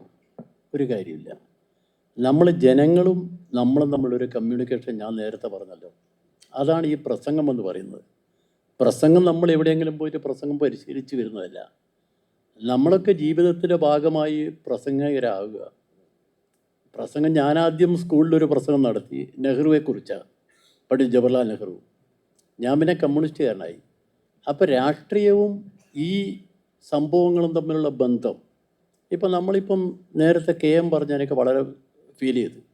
കാരണം രാഷ്ട്രീയത്തിൽ ഇപ്പം നമ്മൾ 4 പേര് ഇവിടെ ഇരിക്കുക, നമ്മളെത്ര സൗഹൃദത്തിലാണ്. എന്നാൽ രാഷ്ട്രീയക്കാർ തമ്മിലുള്ള ഇപ്പോഴത്തെ ബന്ധം എങ്ങനെയാണ്? എത്ര മോശമായ പെരുമാറുന്നത്, എത്ര മോശം ഭാഷയാണ്. ആ ഭാഷ കേട്ടാൽ എനിക്ക് പെട്ടെന്ന് അറപ്പ് തോന്നും. കാരണം ഞാനൊരു ചാനൽ ചർച്ചയിൽ വെച്ച് വലിയ ചർച്ചയായിരുന്നു. അതിൽ MM ഹസ്സനും ഞാനും ഉണ്ടായിരുന്നു. അപ്പോൾ ആ ചർച്ചയിൽ ഹസ്സനോട് ഞാൻ, അന്ന് കോൺഗ്രസ്, നിൻ്റെ പാർട്ടി എന്നൊരു വാക്ക് പറഞ്ഞു. മലബാറിൽ നിൻ്റെ എന്ന് പറഞ്ഞാൽ സമപ്രായക്കാർക്ക് പറയാം. ഇവിടെ നിൻ്റെ എന്നോ നിങ്ങളെന്നോ പറയാൻ പറ്റില്ല, ഇവിടെ താങ്കൾ പറയണം. അത് പറഞ്ഞ് നിർത്തി ഉടനെ എനിക്ക് പെട്ടെന്ന് സ്ട്രൈക്ക് ചെയ്ത് ഞാൻ തുടർച്ചയായിട്ട് പറഞ്ഞ് ക്ഷമിക്കണം താങ്കളുടെ പാർട്ടിയിൽ നിന്ന്. അപ്പം ഹസ്സൻ ചോദിച്ചു, നായനാർ പറയുന്ന മാതിരിയാണോ? ഞാൻ പറഞ്ഞു, നായനാരാരും ഞാനാര്? നായനാർ മഹാൻ, ഞാനൊരു പാപം. അത് കേട്ടതിന് ശേഷം എനിക്കെന്ന് വന്ന കോളുകൾ എൻ്റെ ചരിത്രത്തിൽ വന്നിട്ടില്ല. പല ആളുകളും വിളിക്കുക തന്നെ. കാരണം നമ്മൾ പറയുന്നത് ജനങ്ങൾ ശ്രദ്ധിക്കുന്നുണ്ട്. ഇപ്പം ഞാൻ പലപ്പോഴും ചാനൽ ചർച്ചയിൽ ഇരിക്കടാ പട്ടി ചെറ്റ, എത്ര മോശമായിട്ടാ വാക്ക് പറയുന്നത്. ഇതൊക്കെ നമ്മളെ മലയാളത്തിൽ നമ്മളൊക്കെ പരസ്പര ബഹുമാനമില്ലേ? ഏത് രാഷ്ട്രീയമാവട്ടെ. KM നേരത്തെ പറഞ്ഞ വളരെ പ്രധാനമാണ്. ഇപ്പം എന്തെങ്കിലും ഒരു തമാശ പറഞ്ഞാൽ ആ തമാശ കൊണ്ടുപോയിട്ട് വളച്ച് കൊണ്ടുപോയി മതത്തിൻ്റെയും അതുപോലെ ജാതിയുടെയും പേരിലാക്കുക. എന്തിനു വേണ്ടി? അത് രാഷ്ട്രീയം എന്ന് പറയുന്നത് എന്താ? ആ രാഷ്ട്രീയത്തിന് മനുഷ്യൻ്റെ ജീവിതവുമായി വളരെ ബന്ധപ്പെട്ട് കിടക്കുക. ആ രാഷ്ട്രീയ ബോധം നമുക്ക് വേണ്ടേ? അതില്ലെങ്കിലോ? നിങ്ങൾ താൽക്കാലിക ആവശ്യത്തിന് വേണ്ടിയാണോ? മാത്രമല്ല ചിലർ പറയുമ്പോൾ എന്ന് പറഞ്ഞാൽ അതിൻ്റെ ആഫ്റ്റർ ഇഫക്റ്റ് എന്താണെന്ന് ഒന്നും ആലോചിക്കില്ല ജോണെ. ഒരാൾ പറഞ്ഞെന്ന് പറഞ്ഞാൽ നമുക്ക് ഇവിടുന്ന പൈസ, നമുക്ക് ഭരണമില്ലല്ലോ, അപ്പോൾ ഭരിക്കുന്നതിനാ പൈസയ്ക്ക് ഉണ്ടാക്കാനാ? നമുക്ക് ഇവിടുന്ന് നമ്മുടെ കയ്യിൽ പൈസ, ഭരണമില്ലല്ലോ. ഒരു നേതാവ് പറയുക, ഞാൻ ആലോചിക്കുക, എന്താലോചിച്ചത് പറയുന്നത്? അപ്പോൾ രാഷ്ട്രീയത്തിൽ നമ്മളൊക്കെ രാഷ്ട്രീയത്തിൽ വരുന്ന വല്ലതും ആലോചിച്ചാണോ? ഒന്നുമില്ല. എന്തെങ്കിലും സ്ഥാനം മോഹിച്ചാണോ? ഒരിക്കലുമല്ല. എനിക്ക് ഓർമ്മയുണ്ട്, അദ്ദേഹം മന്ത്രിയായിരിക്കും അവിടെ പോയി മത്സരിക്കുമ്പോൾ എന്നോട് KM അവിടെ വെച്ച് എന്നോട് പറഞ്ഞ്, എനിക്ക് തീരെ ഒരു തൃപ്തിയുള്ളതല്ല, എന്നാലും പോകാതിരിക്കാൻ പറ്റുമോ? പാർട്ടി പറയല്ലേ. ഇതൊക്കെ നമ്മളറിയാത്ത ഓരോ പൊതുപ്രവർത്തകൻ്റെയും മനസ്സിനകത്തുള്ള തീക്കനൽ നമുക്കറിയില്ല. എന്ത് ചിരിച്ചാലും തിരക്കുള്ള ആ തീക്കനൽ രാഷ്ട്രീയമായ കാര്യങ്ങളിൽ അനിവാര്യമാണ്. പക്ഷേ എപ്പോഴും സത്യത്തിൻ്റെയും നീതിയുടെയും പക്ഷത്ത് വേണം, പരസ്പര ബഹുമാനം വേണം. രാഷ്ട്രീയത്തെ എല്ലാ രാഷ്ട്രീയക്കാരെയും ഒരുപോലെ കാണണം. അത് കാണാത്ത രാഷ്ട്രീയം എന്ന് പറയുന്നത് ആ രാഷ്ട്രീയം കാപട്യ രാഷ്ട്രീയമാണ്. അത്ര എനിക്ക് പറയാം. ഇപ്പോൾ കാരശ്ശേരി മാഷ് അദ്ദേഹത്തിൻ്റെ ഒരു സീരിയസ് ആയി അല്ല ഞാൻ ഇത് പറഞ്ഞിട്ട് ബഷീർ സാഹിബിന് പറയാം. ഇപ്പൊ കാരശ്ശേരി മാഷെ അദ്ദേഹത്തിന്റെ ഒരു പുസ്തകത്തിനകത്ത് CH കുറിച്ചിട്ടുള്ള ഇങ്ങനെ ഓർമ്മകൾ പറയുമ്പോൾ CH പറഞ്ഞൊരു തമാശയായിട്ട് പറയുന്നതേ, ലീഗിന്റെ അണിയായിരിക്കാൻ സഹനശക്തി മാത്രം പോരാ, ദഹനശക്തി കൂടി വേണം. അപ്പൊ ഞാൻ പറയുന്നത് ഇത് സ്വന്തം അണികളെ കുറിച്ച് പറയാണ്. അത് ഇക്കാലത്ത് അങ്ങനെ പറയുമ്പോൾ അവരെ ഏത് തരത്തിലായിരിക്കും എടുക്കാന്ന് ബഷീർ സാഹിബ് എപ്പോഴെങ്കിലും ചിന്തിച്ചിട്ടുണ്ടോ? അല്ല, അത് നല്ല സ്പിരിറ്റ് എടുത്തോളൂല്ലോ. കാരണം മലബാറിൽ അതിന് ശാനശക്തിയുമാണ് ധനശക്തിയും വേണം. കാരണം നമ്മളെ ഒരു പ്രധാന ഘടകമാണല്ലോ. പക്ഷേ ഞങ്ങളെ പറ്റി ഇപ്പം പന്നീർ സാറിന്റെ പാർട്ടി ആണെങ്കിലും സീപ്പിന്റെ പഴയ പാർട്ടി ആണെങ്കിലും പറഞ്ഞത് വെച്ചാൽ ഞങ്ങൾ ഈറ്റിംഗ് ആൻഡ് മീറ്റിംഗ് എന്നാ പറയാം, അല്ലേ കേട്ടാ? നമ്മളെ പറ്റി അങ്ങനെയാണ് പറയാം. അപ്പോൾ ഈറ്റിംഗ് കഴിഞ്ഞിട്ടുള്ള മീറ്റിംഗ്. അപ്പം ഞങ്ങളെ പാർട്ടിനെ പറ്റി പറഞ്ഞു. ഞങ്ങളെ ഈറ്റിംഗ് മീറ്റിംഗ് ആണ് ഏറ്റവും നല്ല തീരുമാനങ്ങൾ ഉണ്ടായാല്. മറ്റേത് കുറെ ചർച്ച 3 ദിവസം നടക്കുന്നുള്ളൂ.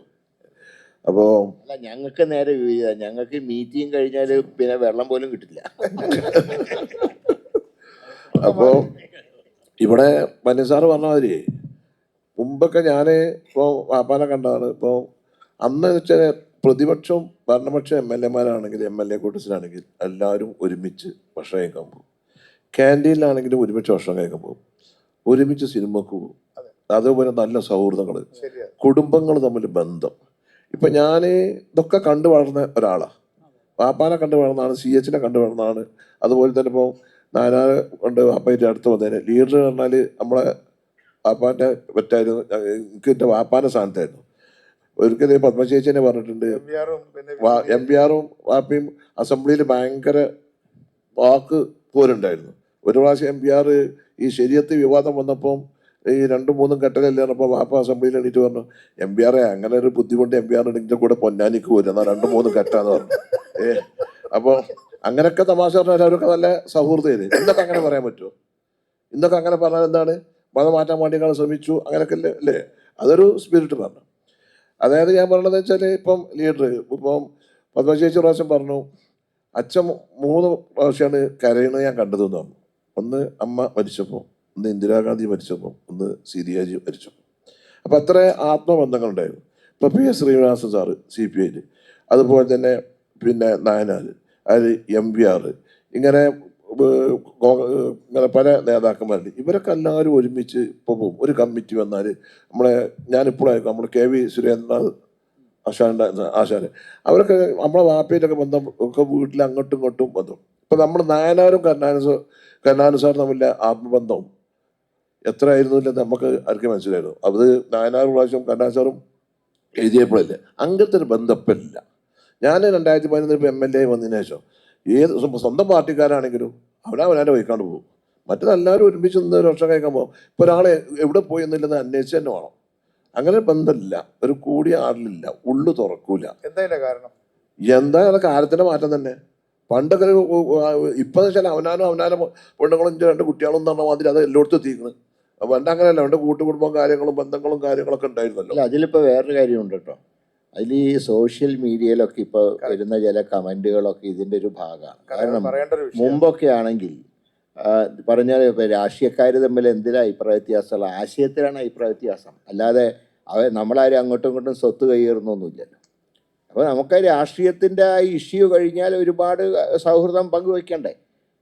ഇപ്പോൾ തന്നെ ഒരു കല്യാണം വന്നു, നമ്മൾ പാർട്ടി നോക്കിയിട്ടാണോ കല്യാണത്തിന് പോവുക? ഒരു മരണം വന്നു, നമ്മൾ പാർട്ടി നോക്കിയിട്ടാണോ പോവുക? ഇത് അങ്ങനെയൊക്കെ പോയാൽ അതിനെക്കുറിച്ച് സോഷ്യൽ മീഡിയയിലൊക്കെ വരുന്ന വൃത്തികെട്ട കമൻറ്റുകൾ അതൊരു പ്രധാന ഘടകമാണ് ഇപ്പോഴും. അത് നമ്മുടെ സംസ്കാരം എങ്ങനെ പഴയ സംസ്കാരത്തിൽ നിന്ന് പുതിയതിലേക്ക് പോകുമ്പോൾ വരുന്ന വ്യത്യാസം. അതിൽ ഈ സോഷ്യൽ മീഡിയയുടെ ചില മോശം വശങ്ങളിലൊന്നാണത്. ഇപ്പോൾ ഞാനും റഹീമും ഞങ്ങൾ 2 പേരും സ്റ്റാൻഡിങ് കമ്മിറ്റിയിൽ അംഗങ്ങളായിരുന്നു, പാർലമെൻറ്റ് അംഗങ്ങളാണ്. ഞങ്ങൾ മറ്റേ കമ്മിറ്റിയിൽ പങ്കെടുക്കാൻ പോയപ്പോൾ ഞങ്ങൾ ഒരുമിച്ച് ഇരുന്ന് ചിരിക്കുന്ന ഒരു ഫോട്ടോ പോസ്റ്റ് ചെയ്തു. പോസ്റ്റ് ചെയ്യാനെ പറ്റി പിന്നെ വരുന്ന ചീത്തവിളിയാണ്. ഞങ്ങളുടെയൊക്കെ പ്രവർത്തകരോടെ കൊല്ലുമ്പോൾ നിങ്ങളവിടെ ഇരുന്ന് ചിരിക്കുക കപ്പിയും കുടിച്ചിട്ട്. ഇങ്ങനത്തെ വർത്താനമാണ് വരുന്നത്. അപ്പം അതിൻ്റെ അർത്ഥം എന്താ? രാഷ്ട്രീയത്തിൽ അഭിപ്രായ വ്യത്യാസം ഉണ്ടെങ്കിൽ പിന്നെ കണ്ടാൽ മിണ്ടരുത് എന്നുള്ള രീതിയിലാണ് ഇപ്പോഴത്തെ കമൻറ്റുകൾ വരുന്നത്. അങ്ങനെ പോയാൽ ശരിയാവും, മനുഷ്യബന്ധങ്ങൾ ഇല്ലാതാവില്ലേ? മുമ്പ് അങ്ങനെയല്ലല്ലോ. മുമ്പൊക്കെ രാഷ്ട്രീയ നേതാക്കന്മാർ ഇന്ന് ഇരിക്കും കേട്ടോ, പക്ഷെ അതിന് സോഷ്യൽ മീഡിയയിൽ വരുന്ന വൃത്തികെട്ട കമൻറ്റുകളുണ്ട്. അതാണ് ഇപ്പോഴത്തെ വ്യത്യാസം. അല്ല, അതെല്ലാം സോഷ്യൽ മീഡിയയിൽ വരുന്നത് ഒരുപാട് ചാനലാണ്. ഇപ്പം ഈ കാണുന്ന ചാനലുകളല്ല, ഒരുപാട് യൂട്യൂബ് ചാനലാണ്. ഇവർക്കൊക്കെ ഒരു നാഥനില്ലാതെ ഒരുപാട് വരുന്നുണ്ട്. അത് നമ്മൾ മൈൻഡ് ചെയ്യരുത്. നമ്മൾ രാഷ്ട്രീയ പ്രവർത്തകന്മാരെന്ന് പറയാൻ ജനസേവകന്മാരാണ്. അപ്പം നമ്മളത് മൈൻഡ് ചെയ്യരുത്. അത് മൈൻഡ് ചെയ്യാതെ പിന്നെ BK ചെയ്യേണ്ടത് മൈൻഡ് ചെയ്യാതെ നമ്മൾ തമ്മിലൊരു ബന്ധമില്ലേ, ആ ബന്ധത്തിന് കാണിക്കേണ്ട ഞാൻ ഒരു പറയുന്നത് മാന്യത. അത്രയും വന്നൊരു മാറ്റാൻ അതാ ആ മാറ്റാണ്, അത് മാറ്റമുണ്ട്, ശരിയാണ്. മാറ്റമുണ്ട്. അതിൽ എനിക്ക് തോന്നിയൊരു കാര്യം ബഷീർജി, എനിക്ക് തോന്നിയൊരു കാര്യം രാഷ്ട്രീയ വിദ്യാഭ്യാസത്തിന് അഭാവമുണ്ട് എന്നാണ്. ഏത് പാർട്ടിയായാലും രാഷ്ട്രീയ വിദ്യാഭ്യാസം അനിവാര്യമാണ്. കാരണം രാഷ്ട്രീയ വിദ്യാഭ്യാസം ഇല്ലെങ്കിൽ പുതിയ തലമുറ എങ്ങനെയാണ് പോകുന്നത്? എന്താ അവരെ ചിന്ത, എന്താ പുതിയ തലമുറ? നമ്മൾ ആലോചിക്കണ്ടേ? നമ്മൾ കേരളം ഒരുപാട് മാറി. അല്ല, ഇപ്പൊ രവിയേട്ടാ ഞാൻ ചോദിക്കുകയാണ്, ഇപ്പൊ പുതിയ കാലം എന്ന് പറയുമ്പോഴേ പുതിയ കാലത്തിന്റെ രാഷ്ട്രീയ വീക്ഷണങ്ങളെ കുറിച്ച് എനിക്ക് 4 പേരുടെ അഭിപ്രായം അറിഞ്ഞാൽ കൊള്ളാമെന്നുണ്ട്. നമുക്ക് പെട്ടെന്ന് ഇപ്പൊ സമയം പരിമിതി ഉണ്ട്. അപ്പൊ രവിയേട്ടനിൽ തന്നെ തുടങ്ങാം. എങ്ങനെയാണ് പുതിയ കാലത്തിന്റെ ഒരു രാഷ്ട്രീയ വീക്ഷണം, അവരുടെ രാഷ്ട്രീയ നിരീക്ഷണമൊക്കെ എങ്ങനെയാണ്? രവിയേട്ടൻ ശ്രദ്ധിക്കാറുണ്ടോ അത്? അല്ല, പുതിയ തലമുറ ഞാനെങ്ങനെ മോശമാന്ന് പറയല്ല. പുതിയ തലമുറക്ക് ഒരുപാട് പ്രതീക്ഷയുണ്ട്. ആ പ്രതീക്ഷകൾ നമ്മുടെ നാട്ടിൽ എത്രത്തോളം ഫലപ്രദമായി ഉപയോഗിക്കാമെന്നാണ്. അവർക്കാണെങ്കിൽ പഠിച്ചാൽ ഒരുപാട് മുന്നോട്ട് പോകാമെന്നാണ്. ഈ ലോകത്തിൽ എവിടെയും പോകാനുള്ള വാതായനങ്ങൾ ഇപ്പോൾ ഉണ്ട്. അങ്ങനെ മാറിയിട്ടുണ്ട്. ആ മാറ്റത്തിനനുസരിച്ച് അവരെ സോഷ്യൽ സയൻസും ഹിസ്റ്ററിയും പഠിപ്പിക്കണം. നമ്മൾ ഹിസ്റ്ററി പഠനം വളരെ അനിവാര്യമാണ്. നമ്മൾ എന്താണ് ഇന്ത്യ, എങ്ങനെയുണ്ടായി, എന്താണ് നമ്മളെ മലപ്പുറത്ത് നടന്ന പഴയകാല 921 കലാപം, നമ്മൾ ഇവിടെ നടന്ന സമരങ്ങൾ എന്താ, ഇതൊക്കെ നമ്മൾ ചെറുപ്പക്കാരറിയണ്ടേ? പഴയ കവിതകൾ വായിക്കണം, കഥകൾ വായിക്കണം. ഇപ്പോൾ വായനയുടെ കാര്യത്തിൽ ഇപ്പം ഇതിൽ മാത്രമായി ഇപ്പോൾ വായന, സോഷ്യൽ മീഡിയയിൽ മാത്രമായി വായന. പുസ്തകങ്ങളുടെ വായന ഇപ്പം എത്രത്തോളം ഉണ്ട്? ഉണ്ട്, നിങ്ങളൊന്ന് വായിക്കുന്നൊക്കെ പരിശോധിക്കണം. ഉണ്ടെന്ന്. വളരെ കുറഞ്ഞു വരിക. നല്ല പുസ്തകങ്ങൾ ഇപ്പോൾ വരുന്നുണ്ടോ ചോദിച്ചാൽ കുറേ വരുന്നുണ്ട്. കോവിഡിന് ശേഷം സ്ഥിതി മാറി, അതെ. ഭയങ്കരമായ. അപ്പൊ ജോണേട്ടാ നമുക്ക് അപ്പോൾ നമ്മള് ഞാനൊരു സ്റ്റാളിൽ ചോദിച്ചപ്പോൾ എങ്ങനെയുണ്ട് പത്രവിൽപ്പന, അപ്പോൾ എന്നോട് പറയാന്ന് നേരത്തെ പോകുന്നതിൻ്റെ 10% ഇപ്പോൾ പോകുന്നില്ല. അതും കോട്ടയത്താ. അപ്പം നിങ്ങൾ നോക്കേണ്ടത് അല്ല രവിയേട്ടാ, ഇതിനകത്തൊരു വായന. തിരുത്തെന്ന് പറഞ്ഞാൽ ഇടയ്ക്ക് പത്രം വായിക്കുന്നുണ്ടോ എന്ന് പറഞ്ഞത്, പത്രത്തിൽ നിന്ന് കിട്ടുന്ന ഏതാണ്ട് വിവരങ്ങൾ അവർക്ക് അതിനേക്കാൾ വേഗതയിൽ ഒരുപക്ഷെ അപ്ഡേറ്റഡ് ആയിട്ട് കിട്ടാനുള്ള ഇപ്പം പല പല സങ്കേതങ്ങൾ ഉണ്ടാവാം. കൂടുതൽ ആഴത്തിലുള്ള വായനയ്ക്കും ആഴത്തിലുള്ള പഠനത്തിന് മാത്രമേ തടസ്സങ്ങളുണ്ടാവും, പക്ഷെ പലതും കിട്ടുന്നുണ്ട് അവർക്ക്. അപ്പം ഇപ്പോൾ ഓരോ ആളുകളും ഓരോ എഡിറ്റർമാരായി മാറുന്ന ഒരു കാലം കൂടിയാണല്ലോ. അപ്പോൾ അതിൻ്റെ ഒരു സാധ്യത കൂടി അതിനകത്തുണ്ട്. നമ്മൾ പത്രം വായിക്കുന്നുണ്ടോ ഇല്ലയോ എന്ന് ചോദിച്ചാൽ ചിലപ്പോൾ ഉണ്ടാവില്ല, അതിനകത്ത് കുറവുണ്ടാവാം. പക്ഷേ പുതിയ തലമുറയുടെ നിരീക്ഷണങ്ങളും വീക്ഷണങ്ങളൊക്കെ വേറെ തരത്തിലാണ്. പക്ഷെ പൊളിറ്റിക്കലി അവർ ഡിജിറ്റലായിട്ട് വായിക്കുന്നുണ്ട്. ഇപ്പൊ ഇന്നലെ ഞാൻ ജോണേട്ടനോട് ചോദിക്കാൻ ഉദ്ദേശിച്ചത് ഈ രാഷ്ട്രീയമായ പുതിയ തലമുറയുടെ കാഴ്ചപ്പാടുകളെയും നോട്ടങ്ങളെയൊക്കെ എങ്ങനെയാണ് ജോണേട്ടൻ നോക്കുന്നത്? എങ്ങനെയാണ് പുതിയ തലമുറയിൽപ്പെട്ട ആൾക്കാർ അതിനെക്കുറിച്ച് പറയേണ്ട, അതിനെക്കുറിച്ചും പഴയ തലമുറ പറയുന്നത് ശരിയല്ല. ഇന്നിപ്പോൾ പുതിയ തലമുറക്കാരില്ലാന്നൊരു ദോഷം ഈ പാനലിലുണ്ട്. ഞാനുണ്ട്, നിങ്ങൾ മാത്രമേ ഉള്ളൂ, രാഷ്ട്രീയക്കാരില്ല. ഇപ്പം സത്യത്തിൽ അതൊരു പോയിന്റാണ്. പുതിയ തലമുറയിൽപ്പെട്ട ആളുകൾ രാഷ്ട്രീയം കൈകാര്യം ചെയ്യുന്നത് ദൃശ്യമാധ്യമങ്ങളിൽ മാത്രമാണ്. മറ്റവർ രാഷ്ട്രീയത്തിലുണ്ട്, പക്ഷെ രാഷ്ട്രീയം കൈകാര്യം ചെയ്യുന്നത് രാഷ്ട്രീയത്തിൽ പ്രവർത്തിക്കുന്നത് രണ്ടാണ്. ഒരു പൊളിറ്റിക്കൽ പാർട്ടിയുടെ നേതൃത്വത്തിലിരുന്ന് അതിനെ മാനേജ് ചെയ്യുക, പാർട്ടികൾ തമ്മിലുള്ള ബന്ധം ഉണ്ടാക്കുക തുടങ്ങിയ കാര്യങ്ങൾ. ഇപ്പോൾ എ ആന്റണി 35 ദിവസം മുഖ്യമന്ത്രിയായി. ഇപ്പോൾ കെ കരുണാകരൻ എന്ന് പറഞ്ഞാൽ ഞങ്ങളൊക്കെ വളരെ വയസ്സുണ്ടെന്ന വിചാരം. അദ്ദേഹത്തിന് 960 എത്ര വയസ്സുണ്ട്? അല്ല, അത് ഞാൻ പറയുന്നത് അത്ര കാലം മുമ്പ് അത്ര ചെറിയൊരാൾ മുഖ്യമന്ത്രിയായി. രമേശ് ചെന്നിത്തല 30 ചെറിയ വയസ്സിൽ തൊഴിൽ വകുപ്പ് മന്ത്രിയായി. അപ്പൊ ഞാൻ ചോദിക്കുന്നത് എന്തുകൊണ്ടാണ് പുതിയ കാലത്ത് രാഷ്ട്രീയക്കാരെങ്കിലും പരിഗണിക്കാത്തത്? പുതിയ ആളുകളെ പോയിന്റാണ്. അല്ല, അപ്പം ഞാൻ പറഞ്ഞത്, അപ്പം പുതിയ തലമുറ എന്ന് പറയുമ്പോൾ അവര് ടോപ്പിലില്ല, മിക്കവരും ടോപ്പിലില്ല. ഇപ്പൊ ടോപ്പിൽ നിൽക്കുന്നവരൊക്കെ 70 കഴിഞ്ഞവരും 70 ആവാൻ പോകുന്ന ഞങ്ങളുടെ പോലുള്ള ആൾക്കാരുമാണ്. അതൊന്ന് ഒരു പ്രധാന കാരണം ആളുകളുടെ ലോഞ്ചിവിറ്റി കൂടി. ഇപ്പോൾ 80 വയസ്സായ ആളെന്നൊക്കെ പറഞ്ഞാൽ ഓടി നടക്കുന്ന ഒരു കളിക്കാനൊക്കെ പോകുന്ന ആൾക്കാർ 80 വയസ്സിലധികം ഉള്ളവർ, ഇപ്പോൾ 85 വയസ്സായ ആൾക്കാർ കളിക്കുന്ന ആൾക്കാരുണ്ട്. അപ്പം അതുകൊണ്ട് അതിൻ്റെ ഒരു കാര്യമുണ്ട്. പക്ഷേ പുതിയ തലമുറ, നേരത്തെ ബഷീർ പറഞ്ഞതുപോലെ, എല്ലാവരും ഈ ന്യൂക്ലിയർ ഫാമിലിയിൽ ജനിച്ചവരാണല്ലോ. അപ്പം ഞങ്ങളും ന്യൂക്ലിയർ ഫാമിലിയിൽ ജനിച്ചവരല്ല. 1-2 കുട്ടികളുണ്ടായിട്ടുള്ള കൂട്ടുകുടുംബങ്ങളൊക്കെ ഉണ്ടായിരുന്നു. അപ്പം അതിൽ അവരുടേതായ നോട്ടങ്ങൾക്ക് പ്രത്യേകതയുണ്ട്. പിന്നെ അവരെക്കുറിച്ച് പറയുന്നത്, അവർ എല്ലാ കാര്യങ്ങളും അവർക്ക് എൻറ്റൈറ്റിൽഡാണ്, ഞങ്ങൾക്ക് കിട്ടേണ്ട ഒരു കാര്യമാണ്. അപ്പോൾ കിട്ടിയത് വലിയ കാര്യമായിട്ടൊന്നല്ല, കിട്ടിയതല്ല കാര്യം, അത് എൻറ്റൈറ്റിൽഡാണ്. ഇപ്പം എനിക്ക് എഡ്യൂക്കേഷൻ കിട്ടി എന്നുള്ളത് അതിനിപ്പം എന്താ അത്ഭുതം? അതെനിക്ക് കിട്ടേണ്ടതാണല്ലോ. പക്ഷെ കിട്ടാത്ത വിഷയങ്ങളാണ് പ്രധാനം. പക്ഷെ ഞങ്ങളുടെ കാലത്തൊക്കെ കിട്ടാൻ വേണ്ടിയിട്ടുള്ള റൈറ്റ്സിന് വേണ്ടി ഇങ്ങനെ ഒന്നുമില്ല. ബസ്സിൽ കയറാൻ പോലും 10 പൈസ കൊടുക്കാനില്ല. അപ്പം അതിനൊക്കെയാണ് സമരങ്ങളൊക്കെ. അപ്പം അതുകൊണ്ട് കുട്ടികളുടെ തലമുറ ഒരു വേറൊരു ലോകത്താണ് അവരുള്ളത്. അപ്പം അതിൽ അവരെക്കുറിച്ച് വിമർശിച്ചിട്ട് കാര്യമില്ല. അവർ നല്ല, ഇപ്പം നമ്മൾ വിചാരിക്കുന്ന പോലൊന്നും അല്ല. ഞങ്ങൾ കാലത്തുള്ള ക്ലാസ്മേറ്റ്സ്, ഇപ്പം എൻ്റെ 10ാം ക്ലാസ്സിലെ ക്ലാസ്മേറ്റ്സായിട്ട് എനിക്ക് ദീർഘകാലം ബന്ധമില്ലാതായി. ഞാൻ BSc പഠിക്കുമ്പോഴുള്ള ക്ലാസ്മേറ്റ്സ് 77 പിരിഞ്ഞവർ, അവരൊന്നും പിന്നെ കണ്ടുമുട്ടിയിട്ടേ ഇല്ല. പക്ഷെ ഇപ്പം അതൊന്നുമല്ല. ഇപ്പം ചെറുപ്പക്കാരായ ആളുകളൊക്കെ അവർ ഡേ ടു ഡേ ബേസിൽ അവർ തമ്മിലൊക്കെ കാണുകയും ഈ ഡിജിറ്റലായിട്ട് സംസാരിക്കുകയും മീറ്റിംഗ് പോവുകയും എക്സ്കർഷന് പോവുകയൊക്കെ ചെയ്യുന്നുണ്ട്. അവരുടെയൊക്കെ രീതികൾ വേറെയാണ്, ഡിഫറെൻ്റ് ആണ്. ബഷീർ സാഹിബ്, അപ്പം ഞാൻ ചോദിക്കുന്നത് ഞാൻ ഇതും കൂടെ പറയട്ടെ. മുരളി പറഞ്ഞൊരു കാര്യം ഞാനത് പറയായിരുന്നതാണ്. ഈ സോഷ്യൽ മീഡിയ കമൻറ്റ് ബോക്സ്, അതിൽ തന്നെ ഒരു പൊളിറ്റിക്സാണ്. അതിൽ വരുന്ന ബാഡ് വേർഡ്സ്, തെറിവാക്കുകൾ, ആ തെറിവാക്കുകൾ അത് ഞാൻ പറഞ്ഞല്ലോ, അത് നമ്മൾ നിയമസഭയുടെ ഒരു സെഷനിലാണ് ഇരിക്കുന്നത്.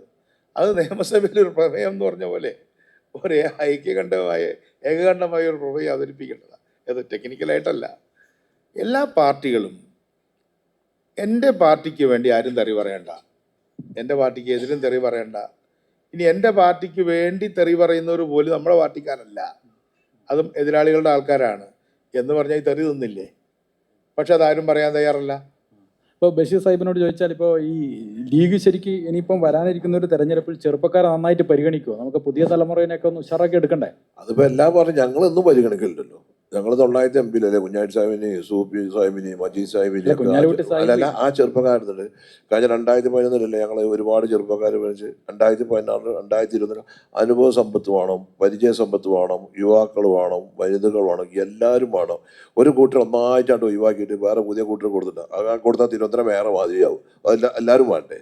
ഈ അനുഭവ സമ്പത്തിൻ്റെ ഒരു വേണം. കാരണം ചെറുപ്പം വേണം, പരിചയ സമ്പത്ത് വേണം, ഭരണപരിചയം വേണം, ഒരു സംഘടന കൊണ്ടു നടക്കാനുള്ള പരിചയം വേണം. അപ്പോൾ ആകുമ്പോഴല്ലേ നടക്കുള്ളൂ. ഇപ്പോൾ ഒരു ചാനൽ, ഇപ്പോൾ നിങ്ങൾ ചാനൽ നടത്തി, ആ ചാനൽ നടത്തണമെങ്കിൽ കുറച്ച് അനുഭവം വേണ്ടേ, പൈസ മുടക്കണമെന്നും വേണ്ടേ, കുറച്ചൊരു ഐഡിയ. അങ്ങനെയാണ് പാർട്ടി പറഞ്ഞാൽ എല്ലാവരും വേണം. അപ്പോൾ മുരളി സാറിനോടും കൂടി ആ ചോദ്യം, ഈ പുതിയ ആളുകൾ വരുന്നതിനെ കുറിച്ചും ഇത്തവണ കോൺഗ്രസിന്റെ ഒരു സ്ഥാനാർത്ഥി പ്രഖ്യാപനങ്ങളൊക്കെ ചെറുപ്പക്കാർക്ക് കൂടുതൽ പ്രാമുഖ്യം നൽകുക. ഇപ്പോൾ ഈ സ്ഥാനാർത്ഥിത്വം കൊടുക്കുമ്പോൾ ഒരു കാര്യം ശ്രദ്ധിക്കേണ്ടത്, ഈ നിർത്തുന്ന സ്ഥാനാർത്ഥി ചെറുപ്പക്കാരനാവട്ടെ പ്രായം ചെന്ന ആളാവട്ടെ, ആ സ്ഥലവുമായി ഒരു ബന്ധമുണ്ടാവും. ഇപ്പം ഇപ്പോൾ കഴിഞ്ഞ തെരഞ്ഞെടുപ്പിൽ ഞങ്ങൾ കുറേ ചെറുപ്പക്കാരെ നിർത്തിയിരുന്നു. ഏറ്റവും കൂടുതൽ കഴിഞ്ഞ ഇലക്ഷനിൽ ചെറുപ്പക്കാരെ ഞങ്ങളാണ് നിർത്തിയത്. പക്ഷേ 1-2 പേര് മാത്രമേ ജയിച്ചിട്ടുള്ളൂ. കാരണം പെട്ടെന്ന് നമ്മളൊരു ഇലക്ഷൻ സ്ഥാനാർത്ഥിയെ ഞങ്ങൾ പ്രഖ്യാപിച്ചിറക്കിയാൽ ഇപ്പോൾ ജനം പഴയതുപോലെ ഏതെങ്കിലും രാഷ്ട്രീയ പാർട്ടിയുടെ തടവുകാരല്ല. സ്വതന്ത്രമായി ചിന്തിച്ച് വോട്ട് ചെയ്യുന്ന ജനതയാണ് ഇന്നത്തെ ജനത എന്ന് പറയുന്നത്. കാരണം എല്ലാം വീക്ഷിക്കുന്നവരാണ്.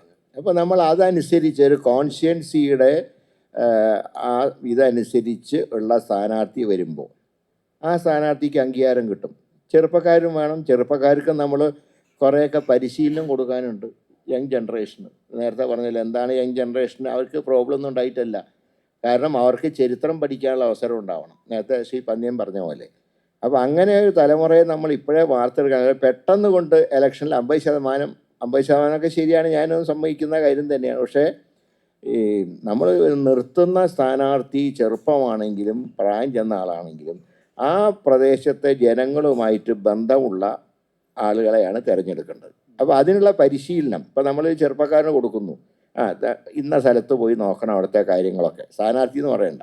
അങ്ങനെ നമ്മൾ ചുമതലപ്പെടുത്തിയാൽ കുറേയൊക്കെ അവർക്ക് കാര്യങ്ങൾ പിടികിട്ടും. അല്ല, ഇപ്പോൾ അതുകൊണ്ട് ചെറുപ്പക്കാർ വേണം. പക്ഷേ എന്ന് വിചാരിച്ച് പരിചയസമ്പന്നരെ മാറ്റി നിർത്തുന്നത് ഒരു ഗുണകരമായിട്ടുള്ള കാര്യമല്ല. പക്ഷേ ഈ അനുഭവ സമ്പത്തുണ്ട്. ഇപ്പോൾ പണ്ടൊക്കെ പാർട്ടി അവിടെ ആഹ്വാനം ചെയ്താൽ ആ പാർട്ടിൻ്റെ സ്ഥാനാർത്ഥിനെ വിജയിപ്പിക്കുന്ന ഒരു കാലഘട്ടം ഉണ്ടായിരുന്നു. ഇപ്പം ആ കാലഘട്ടം മാറി. ഇപ്പോൾ ഒരു 40-50% പാർട്ടി പറഞ്ഞേക്കും. പിന്നെ സ്ഥാനാർത്ഥിൻ്റെ മികവ്, സ്ഥാനാർത്ഥിൻ്റെ പരിചയം, സ്ഥാനാർത്ഥിൻ്റെ ജനകീയത, കഴിവ്, ഇതൊക്കെ നോക്കിയിട്ടാണ് കൊണ്ട് സ്ഥാനാർത്ഥി. ഇപ്പോൾ പഴയമാതിരി വെറും പാർട്ടി പറഞ്ഞാൽ തന്നെ ഒന്നായിട്ടാണ് വോട്ട് ചെയ്ത് ജീവിക്കുന്നില്ല അരുതുണ്ട്. പിന്നെ മുന്നേറ്റം പറഞ്ഞാൽ കോൺഗ്രസ് കഴിഞ്ഞ വർഷം 47 ആൾക്കാരെ സ്ഥാനാർത്ഥികളാക്കിയിട്ട് പുതുമുഖങ്ങളെ 45 ആളൊന്നും തോറ്റു. ചിരിന്ന് പോയി ചിരിന്ന് പോയത് അവസാനം ചിരിക്കാനുള്ള വകുപ്പ് നമുക്ക് ഉണ്ടാക്കാം. ചിരിയുടെ ഒരു കാര്യം കൂടെ ഞാൻ പറയാം. നമ്മൾ രാഷ്ട്രീയത്തിലെ ചിരി എന്നാണുള്ള വിഷയം. അപ്പോൾ രാഷ്ട്രീയത്തിലെ ചിരി ശരിക്കും വന്നിട്ടില്ല. ശരിക്കും പറഞ്ഞാൽ രാഷ്ട്രീയക്കാരെ കുറിച്ചൊരു പരാതി എല്ലാവരും പറയാറുള്ളത് സ്ഥാനത്തും അസ്ഥാനത്തും ചിരിക്കുന്ന. ചിരിക്കുന്നവരാ. പക്ഷേ ഒരു പൊതുപ്രവർത്തകനാണെങ്കിലും ശ്രദ്ധിക്കേണ്ടത്, ഞാനിപ്പോൾ എൻ്റെ ഒരു കാര്യം ഞാൻ പറയാം, എനിക്ക് ചിരി വന്നാലേ ഞാൻ ചിരിക്കാറുള്ളൂ. ആത്മാർത്ഥമായിട്ട് ചിരി വന്നാലേ ചിരിക്കാറുള്ളൂ. ചിരിക്കാൻ പാടില്ലാത്ത സ്ഥലത്ത് ചിരിക്കരുത്.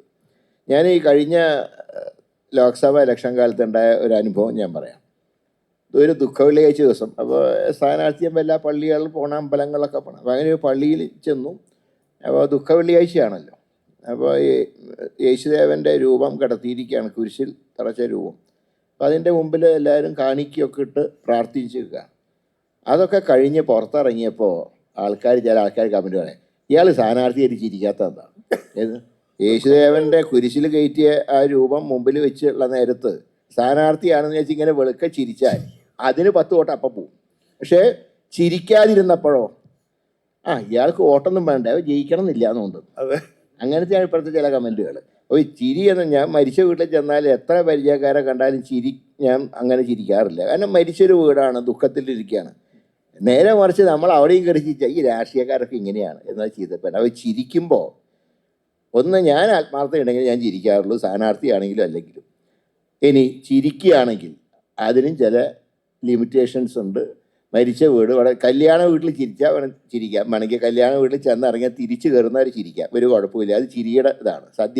സദ്യയും ഒക്കെ ആയിട്ട് ചിരി നന്നായിട്ട് ചിരിക്കാം. പക്ഷേ അതുപോലെ എല്ലാവരും മരിച്ച വീട്ടിൽ കയറിപ്പോൾ ചിരിക്കേണ്ടത്. അപ്പോൾ രാഷ്ട്രീയത്തിലെ ചിരി എന്ന് പറഞ്ഞാൽ ചിരിക്കും പരിമിതിയുണ്ട് എന്ന് മാത്രമേ എനിക്ക് പറയാം. ഇപ്പം ഞാനിപ്പോഴേ നമ്മുടെ മാധ്യമ സുഹൃത്തുക്കളൊക്കെ നിൽക്കുന്നുണ്ട്, അതുകൊണ്ട് അവസാനത്തെ ഒരു ചോദ്യമാണ്. നമ്മുടെ സമയം തീരാറായി.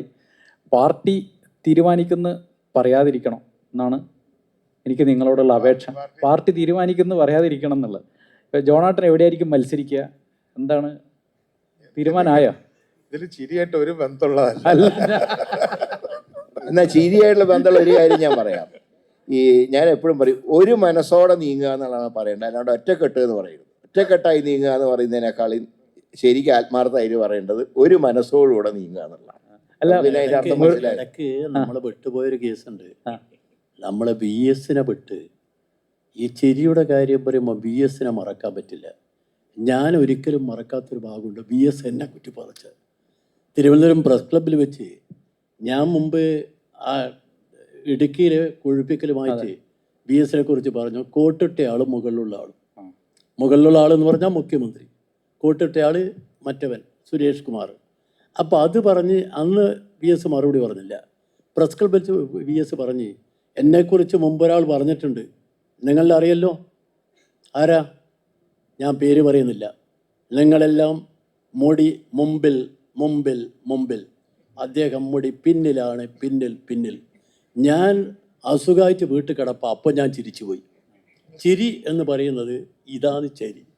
മനുഷ്യന് പെട്ടെന്നുണ്ടാകുന്നൊരു ചിരി അങ്ങനെ വരുന്നതാണ്. അത് ചില സംഭവങ്ങളുമായി ബന്ധപ്പെട്ടില്ല. BS ആ കാര്യത്തിൽ ഏറ്റവും വലിയ ഒരു ലീഡറാണ്. അദ്ദേഹത്തിൻ്റെ വാക്കുകൾ നമ്മൾ പിന്നെ ആലോചിച്ച് ചിരിക്കും. അല്ല, നമ്മളിപ്പോൾ ഒരു രാഷ്ട്രീയത്തിലെ ചിരി എന്നുള്ള വിഷയം ഏതാണ്ട് ചർച്ച സമാപിക്കാറായി. ഒരു ചോദ്യമൊക്കെ എനിക്ക് തോന്നുന്നു ചോദിക്കാമെന്നാണ് തോന്നുന്നു. നമുക്കതിന് പെട്ടെന്ന് ഇവർ മറുപടി പറയുന്ന വിധത്തിലേക്ക് പോയി കഴിഞ്ഞാൽ ഒറ്റൊരു ചോദ്യം ചോദിച്ച് നമുക്ക് പെട്ടെന്ന് പോകാൻ തോന്നുന്നു. നമ്പാടൻ മാഷ വിട്ടുപോയി. ശരിയാ, വളരെ കറക്റ്റ്. നമ്പാടൻ മാഷ് സീതിയാജി സാഹിബിനെ കുറിച്ചുള്ള ഒരു തമാശ, മേനക ഷേണായിസ് എന്നൊക്കെ പറഞ്ഞിട്ട് ബസ്സിൽ കയറുമ്പോൾ നമ്പാടൻ മാഷ് ഈ സിനിമ അന്നത്തെ കാലത്ത് ഇറങ്ങിയ സിനിമകളെ ചേർത്ത് രാഷ്ട്രീയം പറയാറുണ്ട്. അതാണ് അദ്ദേഹത്തിന്റെ പ്രത്യേകത. ഈ വാപ്പാനെ പറ്റി പല കഥകളും പറയും. ബടമാഷ വെച്ചാൽ എറണാകുളത്ത് വാപ്പ 73-74 ബസ് കയറിയപ്പോൾ ഒരാൾ ടിക്കറ്റ് എടുത്തപ്പോൾ മേനക എന്ന് പറഞ്ഞു, ഒരാൾ പറഞ്ഞു കവിത പറഞ്ഞു, ഒരാൾ പറഞ്ഞു ഷേണായി പറഞ്ഞു. അപ്പോൾ വാപ്പാനോട് ചോദിച്ചു പറഞ്ഞു സീരിയാജി എന്ന് പറഞ്ഞു. അല്ലാതെ വാപ്പാനെ പറ്റി പല കഥകളുണ്ട്. അപ്പം ഇന്ദിരാഗാന്ധി വന്നുകാണ്ട് ലീഡർ ഇങ്ങനെ എല്ലാവരെയും പരിചയപ്പെടുത്തു, ഇത് സീരിയാജിയാണ്. അപ്പോൾ അല്ല അറിയും സീരിയാജി അറിയോന്നോ, നെഹ്റുവിന്റെ വാളല്ലേ നിങ്ങൾ കാരണം വാപ്പ അല്ല അതുപോലെ അപ്പൊ നെഹ്റുവിന്റെ വാളല്ലാന്ന്. അതേപോലെ വാപ്പാനെ പറ്റി പറയുന്നുണ്ട്. ഇപ്പൊ നിങ്ങൾക്ക് ചിരിച്ചടയല്ലേ, ചിരി കിട്ടിയില്ലാന്നല്ലേ പറഞ്ഞു. ഒന്നും കൂടി ഞാൻ പറയാം. എന്റെ വാപ്പാനെ പറ്റി വാപ്പാനോടെ ഞങ്ങൾ പറയുന്നുണ്ട്, വാപ്പി അത് ആസ്വദിക്കാറുണ്ട്. വാപ്പാനെ പോളിസി എന്താ വെച്ചാല് നമ്മളെ കൊണ്ട് ഒരാൾ ചിരിച്ചട്ടെ അങ്ങനെയെങ്കിലും ചുരുക്കുമല്ലോ എന്നുള്ളതാണ് വാപ്പാന്റെ പോളിസി ഉണ്ടായത്. അപ്പൊ വാപ്പ ഫ്ലൈറ്റ് കയറിയപ്പം എയറോസ്റ്റേഴ്സ് വെയിറ്റ് ആണ്. അപ്പം മറ്റേ ഗോവണി വരണം, സ്റ്റെയർ കേസ് വരണം, അതിനു വേണ്ടി വെയിറ്റ് ചെയ്യാം. അപ്പോൾ പറഞ്ഞു വെയിറ്റ് 62 കിലോമീറ്റർ ഒറ്റ ചാട്ടം. അല്ല അതുകൊണ്ട് സാഹിബ് ഞാനൊരു വേറൊരു ഭയങ്കര ഒരു തമാശ ഞാൻ പറഞ്ഞതിന് സി.ടി. സാഹിബ് ഇതൊക്കെ ആപ്പാനെ പറ്റി കോളേജ് കുട്ടികൾ ഉണ്ടാക്കുന്ന തമാശ. അല്ല ഇത് വേറൊരു തമാശ ഞാൻ കേട്ടതേ. ഈ സാഹിബ് ഇങ്ങനെ പോകുമ്പോ കേരള യൂണിവേഴ്സിറ്റിന്റെ അടുത്തെങ്ങാണ്ട് ഹിസ്റ്ററി കോൺഗ്രസ് എന്നൊരു ബോർഡ് വെച്ചിട്ടുണ്ടോ. അപ്പൊ തിരിച്ചു പോയിട്ട് ആന്റണിയോട് പറഞ്ഞു നിങ്ങൾ കോൺഗ്രസ് വളർന്ന വീണ്ടും കോൺഗ്രസ് പിന്നെ വളർന്നു വെച്ചു. അല്ല അതല്ല, അതിനേക്കാളും വലിയ വിറ്റ് സൗദി അറേബ്യയിൽ മുമ്പിൽ ചെന്ന് ഇറങ്ങിയപ്പോഴേ അങ്ങനെ വായിക്കുക, പടച്ചോനെ അരിവാൾ ഇവിടെ എത്തി. ഏത് അറൈവല?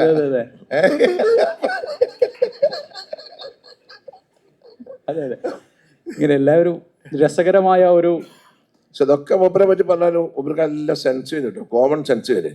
ഒരു ദിവസം സുഗതവാരിശേഷിനെ പറ്റി കവിയല്ലാന്ന് പറഞ്ഞപ്പോൾ ഭയങ്കര പ്രശ്നങ്ങളായിരുന്നു. അവസാനം വാപ്പയിലെ അസംബ്ലി പറഞ്ഞു, ഞാൻ അവർ കവിയല്ലാന്നേ പറഞ്ഞിട്ടുള്ളൂ, അവർ കവിയത്രിയാണ് കാരണം. അപ്പൊ പിന്നെ ആ വിമർശനമൊക്കെ ഉണ്ട് അതിനോട് പോയി. എന്തായാലും ഇത് മൈക്ക് ഓണല്ലേ? മൈക്ക് ഓഫായി പോയോ? മൈക്ക് ഓഫാക്കി അവര് വൈകുന്നേരം.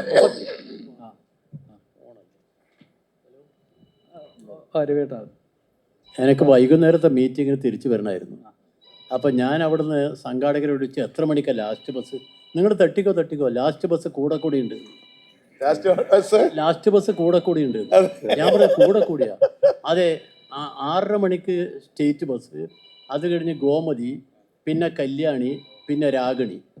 രാത്രി 8 മണി വരെ ലാസ്റ്റ് ബസ് ഉണ്ട്. അവിടെ ലാസ്റ്റ് ബസ് കൂടെ എന്ന് പറഞ്ഞു. അപ്പോൾ എന്തായാലും ഇതൊരു ഔപചാരികതകളില്ലാത്ത ഒരു സദസ്സായിരുന്നു എന്ന് ഞാൻ വിശ്വസിക്കുന്നു. കാരണം കൂടുതൽ അങ്ങോട്ട് ചോദ്യം ഉത്തരം എന്നുള്ളതിനപ്പുറത്തേക്ക് എല്ലാവരും രസകരമായി പ്രതികരിച്ചു, രസകരമായി സംസാരിച്ചു, ഒരുപാട് അനുഭവങ്ങൾ പറഞ്ഞു. നമ്മളൊരു ചിരിയുടെ കുറിച്ചൊന്നും പറയണ്ടേ ഞങ്ങള്? അല്ല അത് പറയണ്ട.